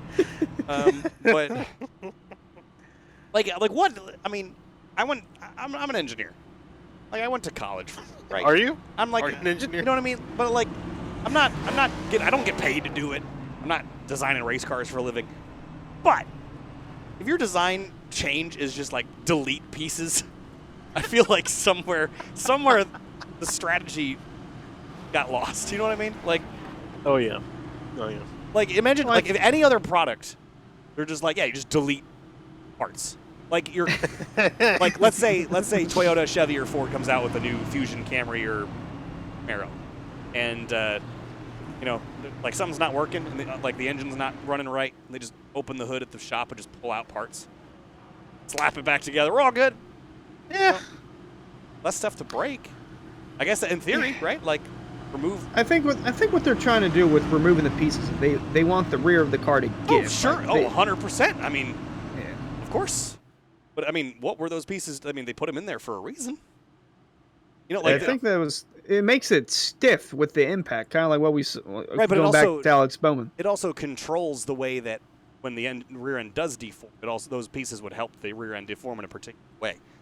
So you wonder if you remove those, if it's going to cause, you know, there's a term called telescoping in the rail industry, like when one car or a locomotive will go over another one because of the way stuff interacts. There's a complicated concept, but we'll see how it works. I hope for the driver's sake it works out good. Time to restart though. Yeah, we have a race. Yeah, we do have a race, and it's 86 laps complete. And Bourne's still out there too. I told you guys. Well, I thought he was just going to lead a lap. Yeah. Nope. But he will do that at least. Well, he's led at least 3 or 4. All right. Here we go. Let's see how he hangs on. Aaron Smith on 2 tires. Everyone else on 4, and Smith's not going. No. And the inside line did go. That could have been worse. He didn't completely spin out, but as you mentioned, just very slow on the uptake. Bourne got a pretty decent getaway, but I don't think it's going to last for too long. Nichols is closing in on him very quickly. Yeah, this is a piece of cake for Jake Nichols. Look, he's already down to the inside of Bourne. Whiteside trying to look to the inside of Haas. They're just going to follow the leader because the 91 of Jake Nichols has retaken the lead at Charlotte. Saving tire sets, though, perhaps, Hunter. Is that part of the longevity plan there for the 16 and the 72? Honestly, I don't know. We've been on pit lane. don't know. We've been on pit lane 3 times. So consider that. For all the other leaders, they put 3 sets of tires on. Well, you know what? Yeah, when you put it that way, yes, they are looking at it that way. Yeah, we have a lot of racing left to go, and we still could have 1 more yellows. So take your bet and lay in it.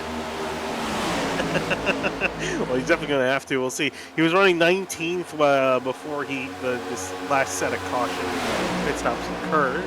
So we'll see where he ends up in the grand scheme of things. Slowly starting to trickle back. Same thing with the 72. Aaron Smith Smith. He's also trickling on back. I'm sure he probably knows he really can't compete, so he's just kind of slowly shuffling out and seeing where he ends up. Well, with some of the wrecks we've been seeing the last couple of weeks, I'm not sure how you can lay in your bed when you're upside down. I mean, we saw it at Bristol. We saw Rafe Slate go up and over tonight. It's a possibility that could happen to these guys that stayed out, and it could happen. We need those like International Space Station bed straps. Yes. 50 laps to go next time by. Jake Nichols has been the dominant force tonight. A couple drivers have tried to bring a fight to him, but then promptly been sent to the back of the line. Here comes Shane Abbey. Big block from Sturgill into turn 3. He denied him any chance to move forward that time. Yeah, I was going to say the 17 of Sturgill, he was focused on just kind of slowing down the 18 by using some side draft, and then, as you saw, through a hard block. One of the first really big blocks we've seen. We're going to see more guys start to really chop the nose a little bit more. As this race goes on, the laps start to wind down. He got just under 50 laps to go, and it's starting to tighten up a little bit here in the front. You got Lucky Ducks working on the bottom. Gabriel Ellison and Michael Sturgill, 27 and 17, down on the bottom. Here comes the 22 of DeLeo, still trying to hang inside the top 10. A little push from the 17 to the 27 into turn 3. It looked like it almost destabilized Ellison, but they got it slowed down in time.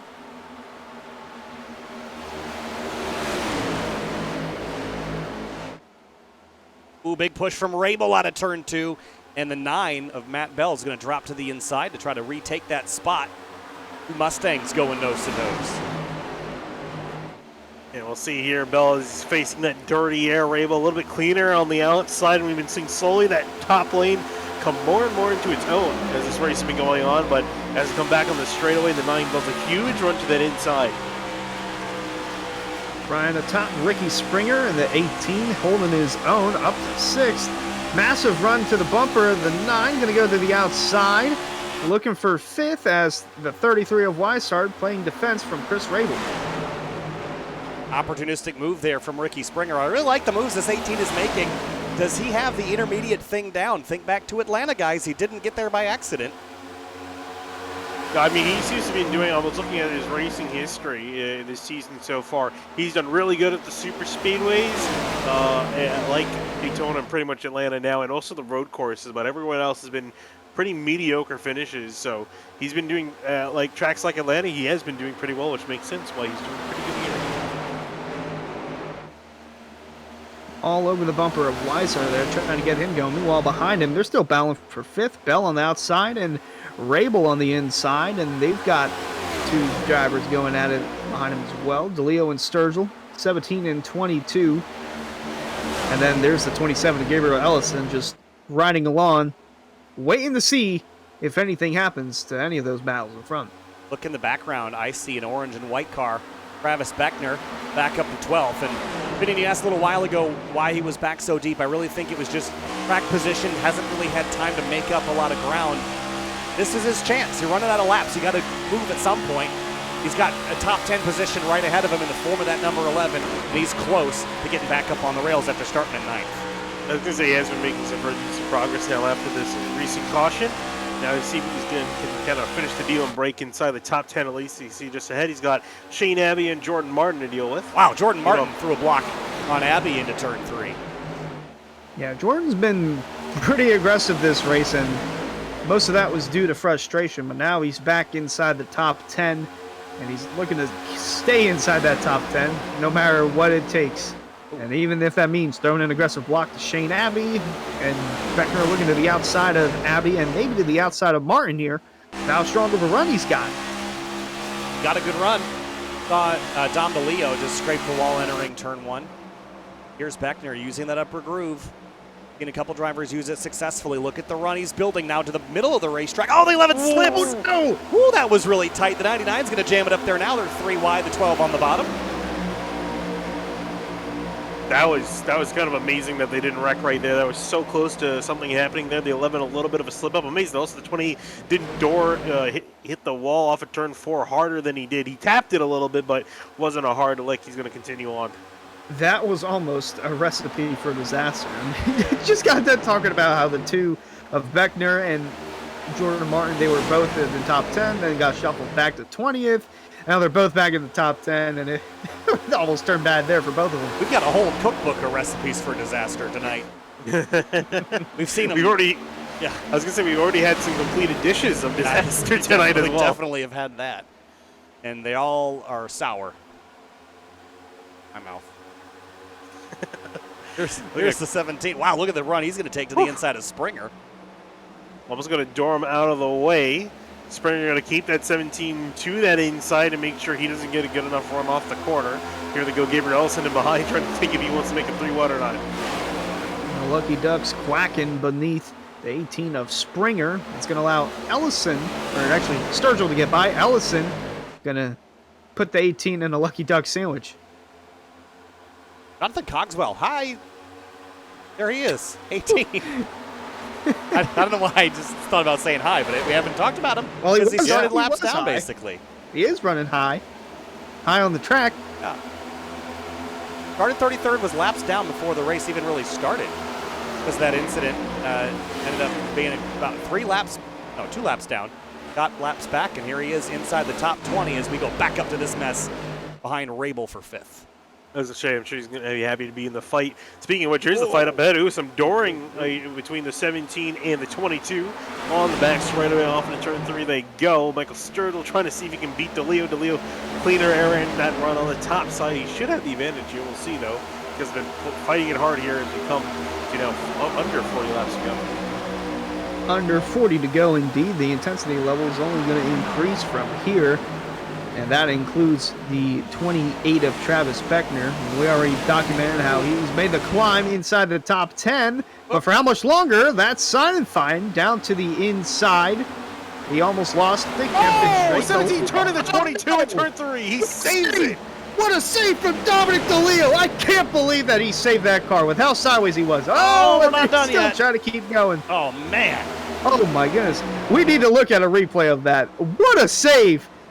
Oh, my goodness. Especially with all those cars behind him. It's a miracle that that's all that came out of it. Wow. Quick hands. Saved Dom and many others here. It is getting feisty now as we get down to about 35 laps to go here, and people are leaning on each other. They got their elbows out, jabbing each other in the rib cages here, Finian, but it's still a long way to go here. We're not that close to the end, but feels like the intensity has just upped itself another couple levels. Oh, yeah, and I think if I'm Michael Sturgill, I would definitely, considering that 22 survived that incident, I'm definitely going to want to try to drive as far away from him as humanly possible, because I bet when that 22 catches back up to the 17, he's not going to be facing the right direction. Oh, the 24 and 28 zigging and zagging down the backstretch. Here's Michael Curran. We hadn't really talked a lot about him tonight. Started 23rd. He's kind of had an okay so-so evening, but here he is cracking the top 10 again late in the going. Yeah, it's been a pretty quiet night, but sometimes those typically are the best nights, as he's just cracking his way into the top 10, as you mentioned. Is it cracking or quacking? A little bit both. Lucky Duck. All right. Well, it's kind of calmed down for now. Yeah, you say that. Yep. 28's getting through defensive there on the 12. 35 to go next time by. Jake Nichols leads by a second. Can anybody touch that guy this season or tonight? He just has been on it week in, week out, season after season. And it's just not even the same zip code. This guy's already on to next week on vacation. I mean, he pretty much can take a vacation. I mean, just look at the lead. He's been easily able to get a second lead. I mean, we haven't seen too many guys up in the lead since around 20 laps in the race. When we saw Ryan Hartz take the lead most of the race.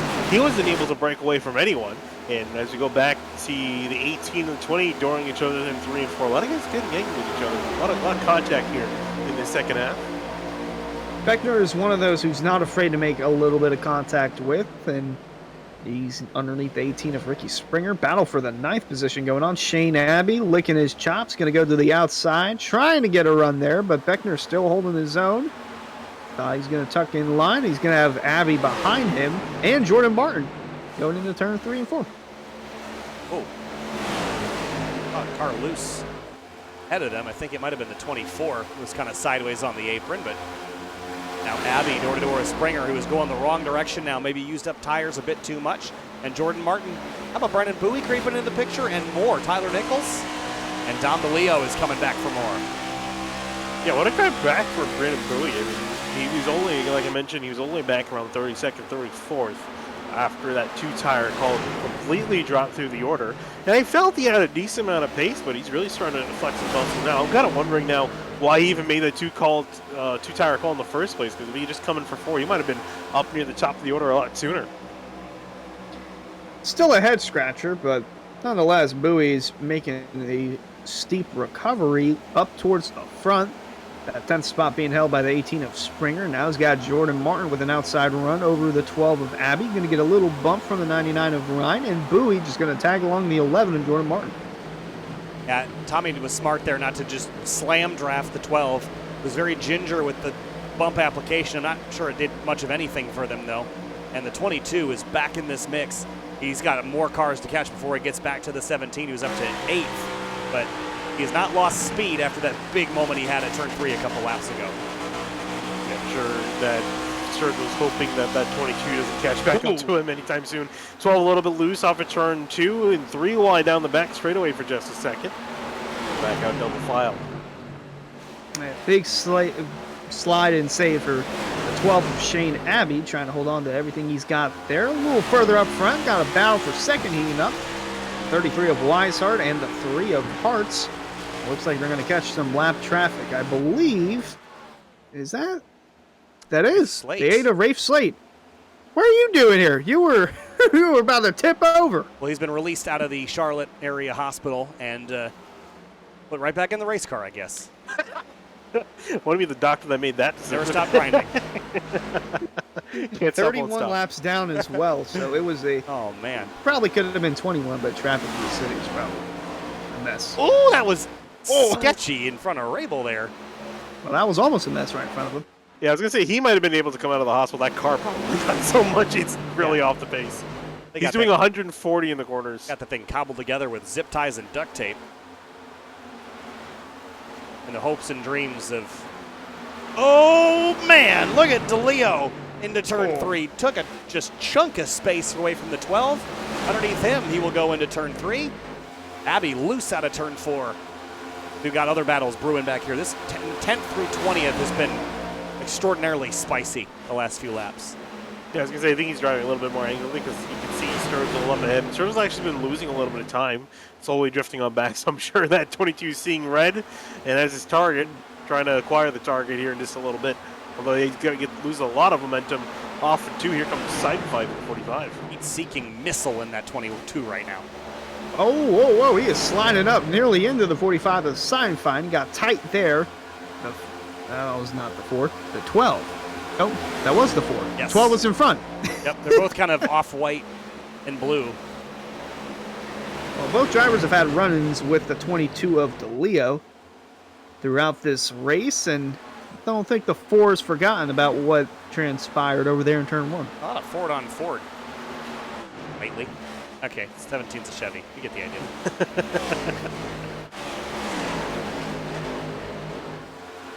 So we got a little bit of a lull in the action for the time being. Because we've got the field kind of spread out, I'm going to jinx us by saying this, but we haven't had a yellow in some time. No. And Ryan Hart's in that number 3. He's got the Rick's Hot Sauce car. Fans, be sure to check out rickshotsauce.com for some of the best hot sauces made locally in South Florida. Be sure to follow the Rick's Hot Sauce Rookie of the Year battle in the Area Cup Series and see who will take home the $100 prize as the highest finishing rookie in the point standings. For those wondering what that was, I just knocked on my desk. Oh, there was actually almost a wreck on the back straightaway with Bryce Senizak and the 4 of Alex Weaver. As we see Senizak really slow on the bottom because his car is damaged and it's Weaver going to pit lane. Yeah, whoa. This is literally, I think, about 10, 20 seconds after you said, it's been pretty quiet for a while. Yeah, yeah, that's... Oh. Wow. And then the 09 decides to wall ride on the inside. Go for a little hop and skip across the inside fence. But about 25 laps to go and winding things down here from Charlotte Motor Speedway. Kyle Heyer, Finney DeCuna, and Hunter Sleppy bringing you the action, and it is getting spicier. Rick's Hot Sauce spicy. Here comes Beckner to the inside of Sturgill. He's going to drive right on by. Yeah, There really wasn't a whole lot of a battle going on there. So Beckner going on Sturgill, really looking like he's a bit off the pace. And I see that 22 slowly approaching in the background. I'm a man of chaos. I just want to see things kind of just unfold. So I kind of want to see what happens when this 22 catches back up. Ooh, Ricky Springer's really loose. He's struggling right now. Was kind of bobbling the car around in 3 and 4 and got out of the corner and was still chasing it a bit. Oh, Garrett Grant chasing it up high as well. Wow, ripping the upper groove there. He's 26 laps down. Yeah, he also, the reason why he's ripping that outside lane and just kind of driving through the field like it's nothing, because he's got 25 lap tire pressure tires. Yes, that's what I'm looking for. Between him and himself and everyone else. That's why he's just driving through them. He came like Max to the pits 10 laps ago. Yeah. Just buzzing around everybody like they're standing still. You want to talk about feeling like Superman? That 5 car is on cloud 9 right now with those tires. Look at that. Look at him go. Wow. Hi, nerds. Well, 25 more to go. Laps, I mean, not even positions. Matthew Bell and how about Michael Curhan? I said we hadn't talked a lot about him, but here he is battling for a 5th place tonight. Really, the long green flag run has done some favors for this 24 car. Yeah, I can see if he can continue up the order as he's still trying to sort that position out with the 9 of Matthew Bell. He's been up around 5th place all day long. Uh-oh. Yep. Almost jinxed him there. Having a good day, and he's gone to the ether. Look now, here comes Superman. Matthew Bell is making this tough, though. Gabriel Ellison's in the picture as we hit 20 laps to go. And the battles have not fizzled is the wrong word, but the intensity has come back down a little bit. You gotta be careful here if you're Grant. I know you got these fresh tires, but this is a battle for the top 5. And then some. Kind of trapped right here. I don't think he trusts the 24 help at either, all. no. I was going to say, I think he would have made quicker work of this if he trusted the 24 was going to be where he thought it was going to be. Look at Beckner. He's going to be battling for a top 5 here if he keeps climbing. And he did not have a good race until the last 20, 30 laps to go. Curran gets the spot complete. And now Beckner is coming for more. Him and the 27 of Ellison. That 9, I don't know if he tapped the wall, but he checked up a lot. Whoa, whoa, whoa. Hold on to it. Like a bucking Bronco there. Okay, maybe a bucking Mustang. Horses do that. The same thing. It's a horse. Yeah. Oh, we're going to go 3 wide. Woo, boy, Beckner to the bottom. No. Oh, man. Oh, we're getting racy now. 3 wide off the corner. Drag race to the line. Bell's in the middle of it. He probably doesn't want to be in the middle of it. Man, that's so tight. Still 3 wide into turn 1. Not with how loose he is. And Bell has to give it up. Oh, Beckner! He just, oh my goodness, he almost hit the inside wall. Woo! Lost some progress. Drops behind. How about Brandon Bowie?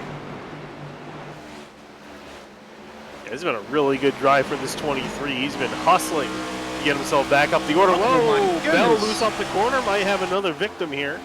Bowie's going to try to rock around the outside. I think we might get a caution here with how with how loose these guys are getting. Battle for second. Hartz and Weishart, and some momentum from behind from Garrett Grant. Yeah, this battle's been brewing for quite a while. The 33's been trying to make work of the 3. Hasn't been able to complete the pass. Will finally do it. Get the job done. Little slidey out of 4, though. Hartz is going to have a big run. Where does he do with it? Where does he go? He's going to stay tucked in line behind Weishart.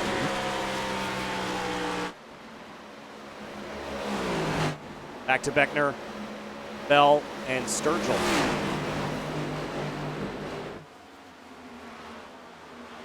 Sturgill on the outside lane. Oh, Whoa, gets man! loose, almost goes flying into Jordan Martin. Martin just did him a big favor by lifting there.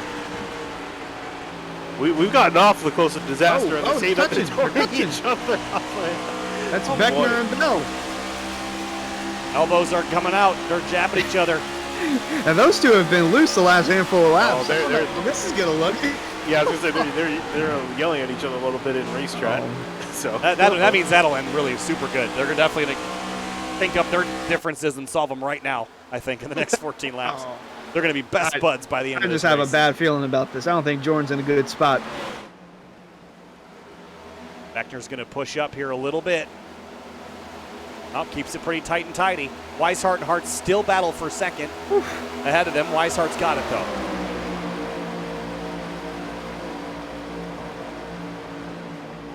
Yeah, it's getting racy here. 15 laps to go. Oh, there it is. I think Beckner's got it now. Bell's just got not a lot of He tire doesn't left. get loose.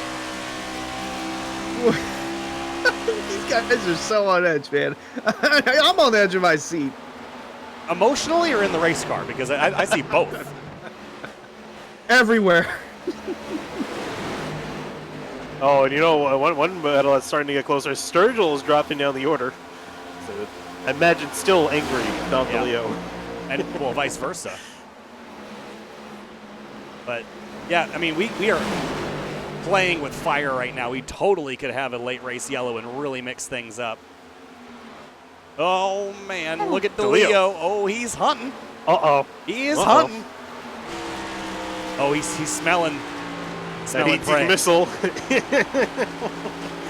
Target acquired. Target acquired indeed. He's got 11 laps to get there. And do what? Has it passed over? Has he cooled off? I think it has. I'd like to think they're just going to get there. He doesn't strike me take as the him type out. of guy to just retaliate on someone, like just abruptly, or obviously take him out. He doesn't strike me as that. He might give him a little bump or a little tap. I don't think he'll turn him. Tyler Nichols to the inside of the 17. This is all a battle for 13th position. And nobody is challenging Nichols out front. It's 3.7 seconds up to the 91.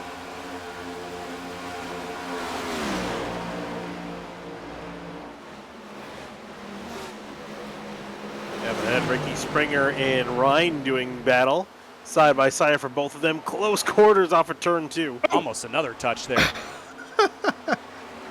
Gosh, these corner exits, this is so stressful watching.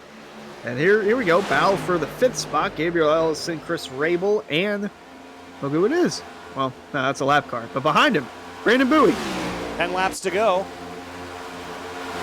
DeLeo is in the tire tracks of the 17 to Sturgill. He's got this 41 kind of in his way. But DeLeo throttles up here at the exit of 2. Sturgill's loose. DeLeo gets alongside him. Door to door into turn 3. Yeah, it looks like he's going to play nice with the 17. I'm sure if I was Sturgill, I would be sweating bullets. Whoa! Oh, don't crash him again. All right, he lifted. I was going to say, you want to really make sure you get turned, just hit him twice. I didn't even see that. Oh, caution's out. Uh-oh. Well, What from? Ryan Swan? Maybe. I don't even know. I wasn't even looking at DeLeo. I was looking Oh, at yeah, 18 there it of is. Springer. Wow. Oh. All right, well, we weren't watching the right feud, apparently. Yikes.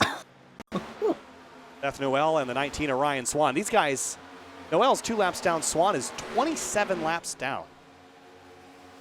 Yeah, I was going to say they had absolutely no one around them either. So What was their beat? I don't even remember these guys getting together, did they? I don't think so. Huh. Well, Were these 2 of the drivers involved in one of the backstretch crashes? no. Well, I know Swan was. One was, and Yeah, Noel no, was involved in another one back there, but I can't remember if they were the same incident or not. and No, why it was not the same incident because the one, the 16 of Bourne almost ran into the back of Swan, and Seth Noel was further up the road in the wall already. Well, this will be an interesting decision for the admins. Meanwhile, money time, boys. It's the pit stop of the night.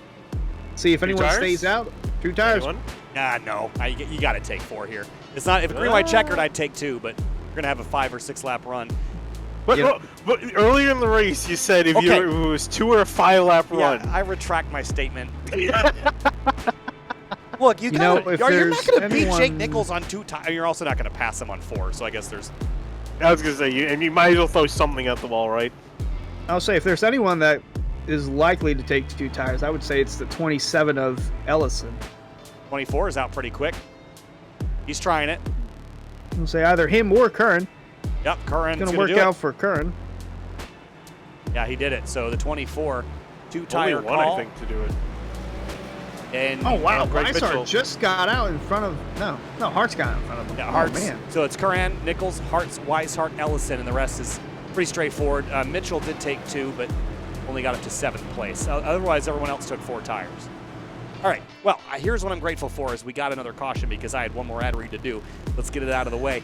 AreaIRacing.shop. Fans, be sure to check out AreaIRacing.shop for merchandise to represent your favorite driver. Shop from our selection of t-shirts, sweatshirts, hoodies, stickers, and more. Use code SWAN for 10% off your order at checkout. How convenient. Yeah, very convenient. And He the knew I merch hadn't read is, it yet, so Yeah, I was gonna that's- say he knew it. Wanted to get the ad read. well, he got it. Man, You these know, I drivers was get actually on smarter the every I was time. on the website today just looking to see what kind of new merch we got because the one I got from season 2 is the David Weishart hoodie.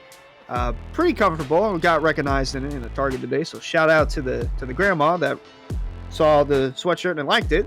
But I was just looking to see what we got because we got a bunch of new merch on the website, and up the top I saw use code SWAN for 10% off. When did it come in?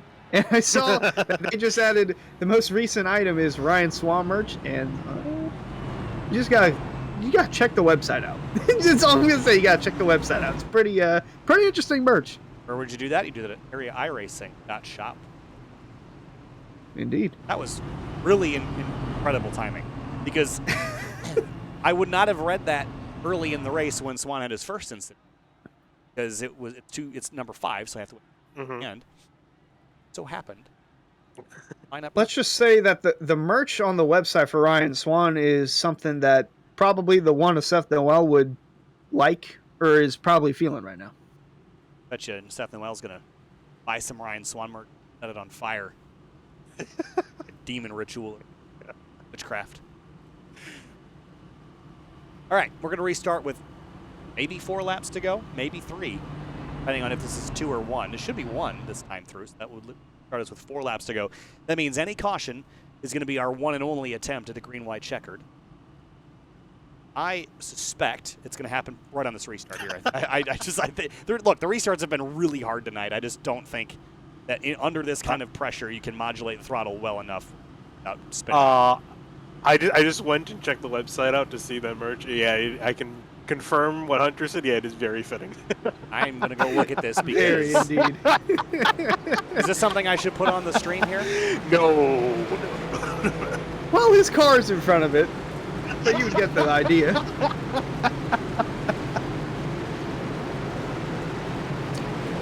Gotta scroll out a little bit to the 4th row, left side. Blue one? Yeah. Well, it's white. It's a white shirt. Oh, with the yeah, text. yep. That's excellent. Love that design. Hey, AreaIRacing.shop. All right. So 4 laps. Predictions. My prediction is we wad them up on the restart twice, Oh, yeah. and we end up yeah. under yellow, and Fran win. Yeah, no, David Weishart and Ryan Hartz were very upset that the caution came out so late in the race because they just kind of wanted to get a solid 2nd and 3rd place finish and get on out of here. Now they got to deal with everyone else in behind, trying to make up ground, make aggressive moves. Remember, And- Weishart's last 4 results have been atrocious. He would love Yeah. a solid top 5 result. Yeah, we'll see if he can keep that, though. It's going to be tough. I think there's a chance for many people to get angry here in these closing laps. All right, we're brewing up a special concoction for the last page of Recipe for Disaster. And here we go. 4 laps left here from Charlotte Motor Speedway in the Area Cup Series. Green flag in the air. Good launch from the 24. Everyone else keeps it straight. The 91 drops in line. And we are free and clear of the restart zone. Was not expecting that. Yeah, Reinhardt's got a horrible start, though. He lost immediate ground to Curran, Nichols, and Weishart speaking with Nichols over the back of the 24. See if he can find a way on by. Well, the 33 of Weishart, I thought he was going to make a dive to the inside. Kern's going to have to do some mirror driving here if he's going to want to win. Coming up on 3 to go. The 91's on the outside, looking for a strong run. Not going to get it there. He might duck down low. Kern trying to throw the block. He won't throw a block. Here comes the 91. Wow. 3 That's laps kinda to go. surprising. He's going to try the outside here to try to hang on to this spot. Fresh tires on the 91. Oh, he's the in 20 spin! sideways No! at a turn 2. He's in the wall. Oh, no. Oh, there they go behind him. Oh, Look like Greg Mitchell in the tube. Back across the road. Oh, no. Oh, my goodness. The yellow's out. Oh, boy. Well, that got interesting. that's one way to put it. All right. Woo. Hart's dropped to 5th on that restart. Bowie up to 3rd. And the driver that got the short end of the stick and all that was the 2. Went around for a little backwards action there. Let's go back on the SimRap Market replay and see what happened. That's the tail end of it. Let's go back a little further. You're going to see him. He's just going to get loose all by himself here. Come up the corner and got finished off by the 99. And then watch this. Oh. That was, I think, Garrett Grant and Bryce Senesac that collided. Senesac's perspective of it all.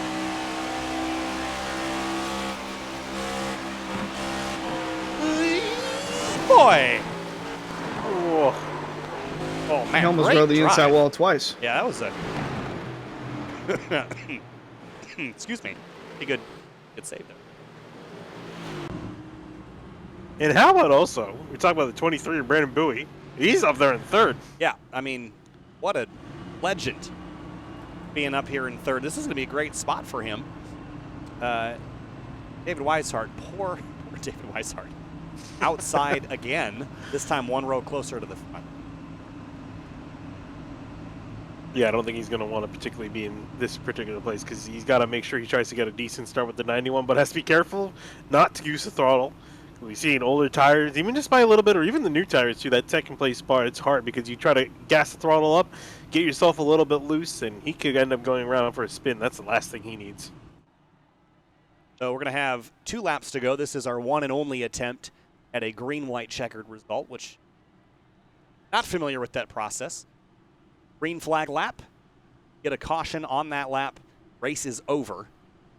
Get around to the white flag, checkered will end the race. Yellows beyond that point. On this restart, Nichols is going to choose the bottom. He's the driver that's led the most laps tonight. He's won the most races this season at 5 of the 8 that we've had. Led 111 of the 139 laps we've completed. And he is 2 laps away from notching a 6th win in the belt here. There's a couple drivers behind him that don't have a lot to lose. Bowie is one of them. Gabriel Ellison is another, but starting on the wrong side of the racetrack, perhaps, for the restart. Yeah, the 23 is quick. I just don't quite know if he's got enough for this 91. It's really going to depend on how good of a start Nichols can. I mean, who knows? We could see Nichols potentially botch the start. It's unlikely. I doubt it'll happen, but you never know. Yeah, I'm interested in seeing how this is going to go. The outside line, it's just been, oh man, I don't even know what to call it. It's just been there. David Weishart, though, he's had a rough last 4 weeks, hasn't had a good finish. Do you risk trying to time it early to get in front of the 91? Because it just seems like with the way we've seen the outside line, you can't go and you spin the tires. I don't see this being a win in any way. Not only not winning the race, but I just don't see him coming out of this more positively than he already is. He's either going to finish 2nd, but more likely he's going to drop a spot or 2. It's just so hard to get that launch. I don't think it's worth throwing away a top 5 try to get that win. I don't think there's any way that you get it done without getting that penalty. And I'd rather finish 5th and just right the sinking ship that Weishart has had versus just try to sail one more time and end up hitting an iceberg. They extrapolated the ship analogy there, but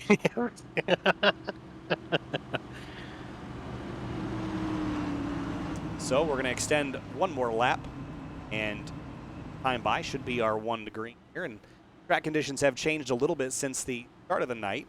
Down a couple degrees on the track temp. It never was very hot today, but the sun is kind of falling behind the grandstands. Most of the track, all of the track, is in shade at this stage. We've got more grip than we've had all night, but also more intensity than we've had all night. Drivers that are winless this season, Bowie, Ellison, Rabel, right in front of drivers that already have had some wins and behind the one driver that has had the most. But Solar Flare Racing's Jake Nichols has found his success this season. Some races he's dominated, others he's kind of fallen into after not looking like much of a factor, but tonight he has been the factor. Let's see what happens here. Final restart coming up in just a little bit. This race is going to be decided in essentially the next 2 minutes. Who's going to be out on top? We have a dirty feeling it might be the 91, but we'll see if anyone, Weishart, Bowie, Ellison, anyone, Rabel, anyone in behind, if they have anything to say about keeping this 91 from getting his 6th victory of the season. All right, tense moments, everybody's heart pounding away right now. This is the intense moments here in sim racing. You know it could go very badly very quickly or very, very good very quickly. Never know where we're going to come out the other side. 2 laps is all we get. This is, our one attempt at a green-white checkered. If the caution flies, the race is over and the field is frozen. Pace car pulls off pit lane for the final time tonight. Here we go. 2 laps left from Charlotte, the Area Cup Series, round number 9. Green flag back in the air, and Nichols is gone with a nice clean launch. He's away. And trouble behind him, and that's it. There was a wreck. Caution, race over. Tyler Nichols goes for a spin, and just like that, the field will arrest their momentum and slow it back down. Brandon Bowie slots into second on the back straightaway here. And while we wait for Nichols to come back around, let's go get a quick look here at what caused the accident. Nichols started on the front row with his brother. Wow, this was just not a good restart at all for the 41. And then adding insult to injury, he needs his teammate Dwayne Culberson that sends him spinning. Oh, yeah. That was just a big mess all around. 41. But another teammate and his brother, Jake Nichols, are going to come back around and run the white flag lap this time through. And Nichols has already caught the pace car. Yeah, and the 3 and 33, not happy with the way that ended. Yeah, I mean, frustrating for them. They were second and third and basically destined to finish that way. And then a couple of cautions right at the tail end kind of ruin it for them. But Brandon Bowie got to be thrilled with how that worked out for him. He sneaks up into second and grabs a podium and a top 5 away from those that were in position for it before the caution flags fell. Yeah, I'm genuinely surprised. I did not think he would be up there when it came down to it. Checkered flag for Jake Nichols for the 6th time this season. Solar Flare Racing in victory lane again. Bowie second, Weishart, Ellison, and Ryan Hartz, the rest of the top 5 finishers here from the Area Cup Series at Charlotte. And time to roll through the rest of the unofficial results. Top of the screen, Jake Nichols is the one that gets it done. Bowie, Weishart, Ellison, Hartz. Remainder of your top 5 there, Finian. Yeah, then you see the guys further down, Rabel, Beckner, Curran, guys who could have had a chance. I mean, Curran actually, in the grand scheme of things, you saw him make that aggressive call near the end of the race to get those 2 tires paid out, ended up getting a top 10 out of it. Bell and Martin rounding out your top 10. Yeah, great recovery for Beckner and Martin falling outside the top 10, finishing back inside. Tommy Ryan, Shane Abbey, Dargel was up front, Springer as well. Chris Seidenfein bounces to 15th. And looking through, Doug Newbing, Aaron Smith, Jonathan Cogswell as well. Okay nights for those guys. Really good night for Jeff Ryan, though. And a couple of drivers that, how about Mark Patterson? He recovered to at least a 23rd after being involved in a couple of incidents. And Beth Noel, Greg Mitchell, some late incidents for them. And then looking down a little bit deeper in the field, these are the drivers that had real tough nights. Grant, Swan, Slate, Ware, Stafford, and Scioli. Some big accidents amongst these drivers that put them out of the show and into pit lane a little early. Here's Jake Nichols celebrating on the front straight. 6th time this season, and this was just straight up domination, which doesn't happen as often as he wins, but tonight there was no denying this guy a victory.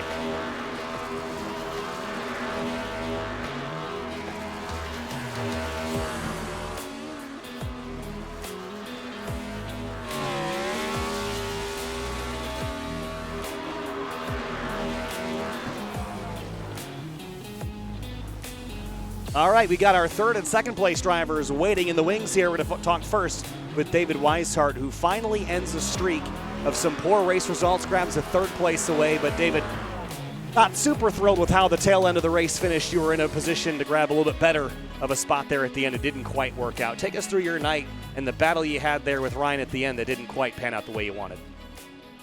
Well, I went into the race knowing I really didn't care where I started. I knew that tire saving was going to be the name of the game tonight, and so I didn't really get a good qualifying run. I was afraid of it getting tight, so I ran back there for, I don't know, 50, 60 laps, and I just couldn't stand it no more. And I had to push them to get up there, and once I got up there, I felt pretty good. I was really good on a long run. I'd practiced a long run.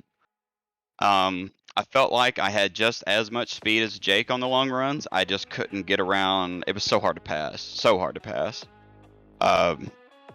And I like to make passes as cleanly as I can, and I don't want to ruin anybody's night. So I had a lot of fun racing with Ryan there for second for a good portion of that second half of the race.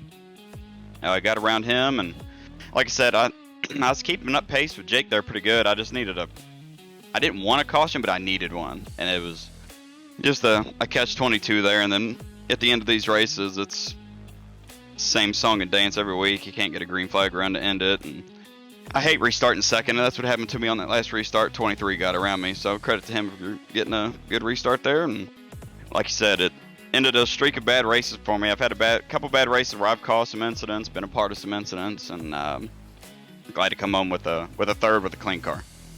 David Weishart, third place in the number 33, David. Congratulations, and Ryan P5, so not a bad result for him. So congratulations, enjoy your week off, and we'll see you next time. All right, thanks, guys. Everybody have a Merry Christmas, Happy New Year, and we'll see you all in 2023. All right, we'll see you there. Second place, Brandon Bowie had quite the story tonight. Tried a two-tire call early in the race and fell back into the nether regions of the race field, but fought your way back to it, and then all of a sudden, late race caution, and Brandon, you're second. Congratulations, and take us through your strategy calls there and what got you all the way up to the front.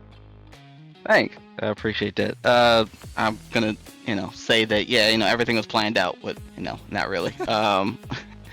I don't know. It was, we had a couple cautions or whatever, and I said, you know what, I'll try two. And I know it was iffy if that was gonna work, but I needed to really kind of just see what the options were for later on in the race. So try to push up there, try to get by Jake there, but once I got there, because I kind of slipped the tires or whatever on the restart, so made the spots back up, but by the time I got there, tires were way too hot. So only thing I could do is fall back safely, try not to cause any cautions or get involved in anything. And then at that point, I just kind of rolled around to try to understand, like, what is the car doing, what the car wants them. And after that, I just said, all right, well, I'm gonna start working my way back up, and made it up to, I think, 7th before the caution came out. Picked up a couple spots when we pitted. I think I picked up 2, and then I was able to restart and just be aggressive at that point and just try to pick up as many spots as possible. Unfortunately, yet again, a caution comes out right when I would like to see if I could pass Mr. Jake, but it's not meant to be, so I guess I'll just continue to collect my second place and top 3 points then. Well, it certainly was not a bad night and not a bad way to end things, Brandon. Congratulations, P2. Enjoy your week off next week. We will have an off week next Monday, so congratulations, and we'll see you next time. Yeah. Moving on now to Jake Nichols. We've talked to him 5 times previously, and for the 6th time, got Jake Nichols here celebrating a victory. Some of the races this season, Jake, you haven't dominated. You've been kind of lingering and then kind of sneak in there at the end and steal one. But this is like the other races where you just go out front, lead a whole bunch of laps, and just look untouchable out there. What are you doing different to lead by 3 seconds over the field? Yeah, I don't know. There's certain techniques that this tire model and car really likes, and I think it was a little bit easier tonight to run a good pace and do those techniques. Mainly just with steering input, how much you want to turn the wheel, and how much you are supposed to really turn the wheel, and also throttle on entry and exit, and it just works perfect. I noticed it was pretty good last season here, but it was a little colder last season, so it made it a little tougher to run behind people. It wasn't as hard early on. I don't know about later on, but when it got a little cooler. But overall, the car drove pretty good. It's kind of my cup of tea. Halfway through the run, it was a tad snug, a little tight on entry to center, but and I drive it a little deeper than everyone else to try to get through that. But exit, it was just, especially when you decompressed off the banking on exit of the corner, you'd kind of get sideways, and I love that. I love having to use the throttle to get it to turn. So everything kind of clicked tonight. I wish we could have stayed green there late just to get the race over, but we had to have some drama there with I think the 24 staying out and having to make a pass for the lead. For a second I didn't think I was gonna get him. He turned really good for staying out, or taking 2, I think he did actually. But overall, the Solar Flare Racing Toyota Camry obviously drove pretty good tonight, and just racking up the wins and the points going into the playoffs here in a few weeks. Another good night, Jake. Another victory racked up and stacked up in the W column. Congratulations, and we'll see you at New Hampshire on January 2nd. Congrats. Hey, thank you, man. All right, wrapping things up, guys. Looking ahead to the schedule, January 2nd will be when we return with Area Cup Series action in the new year 2023 at New Hampshire, which I always dread from a broadcast perspective because it is one of the worst-looking racetracks in all of gaming history. But it is a fun racetrack to race on. I'm looking forward to it. Final thoughts here briefly on Charlotte. Finney, you first. Yeah, no, just some intense action-packed racing there. Not necessarily for the top spot, but definitely down the order. We saw some action-packed racing, guys going back and forth, pretty much going in an all-out brawl at some points, guys dooring each other down the back straightaway in the corners. It's some fantastic action, pretty much what I expected coming in. Yeah, I'd say the racing tonight was subpar. Well, not subpar, I shouldn't say that. It was great. It was exactly what I expected. Nice 2-wide action, 3-wide action. Saw the looseness come into play in the longer run. Really surprised we didn't see as many wrecks as we did.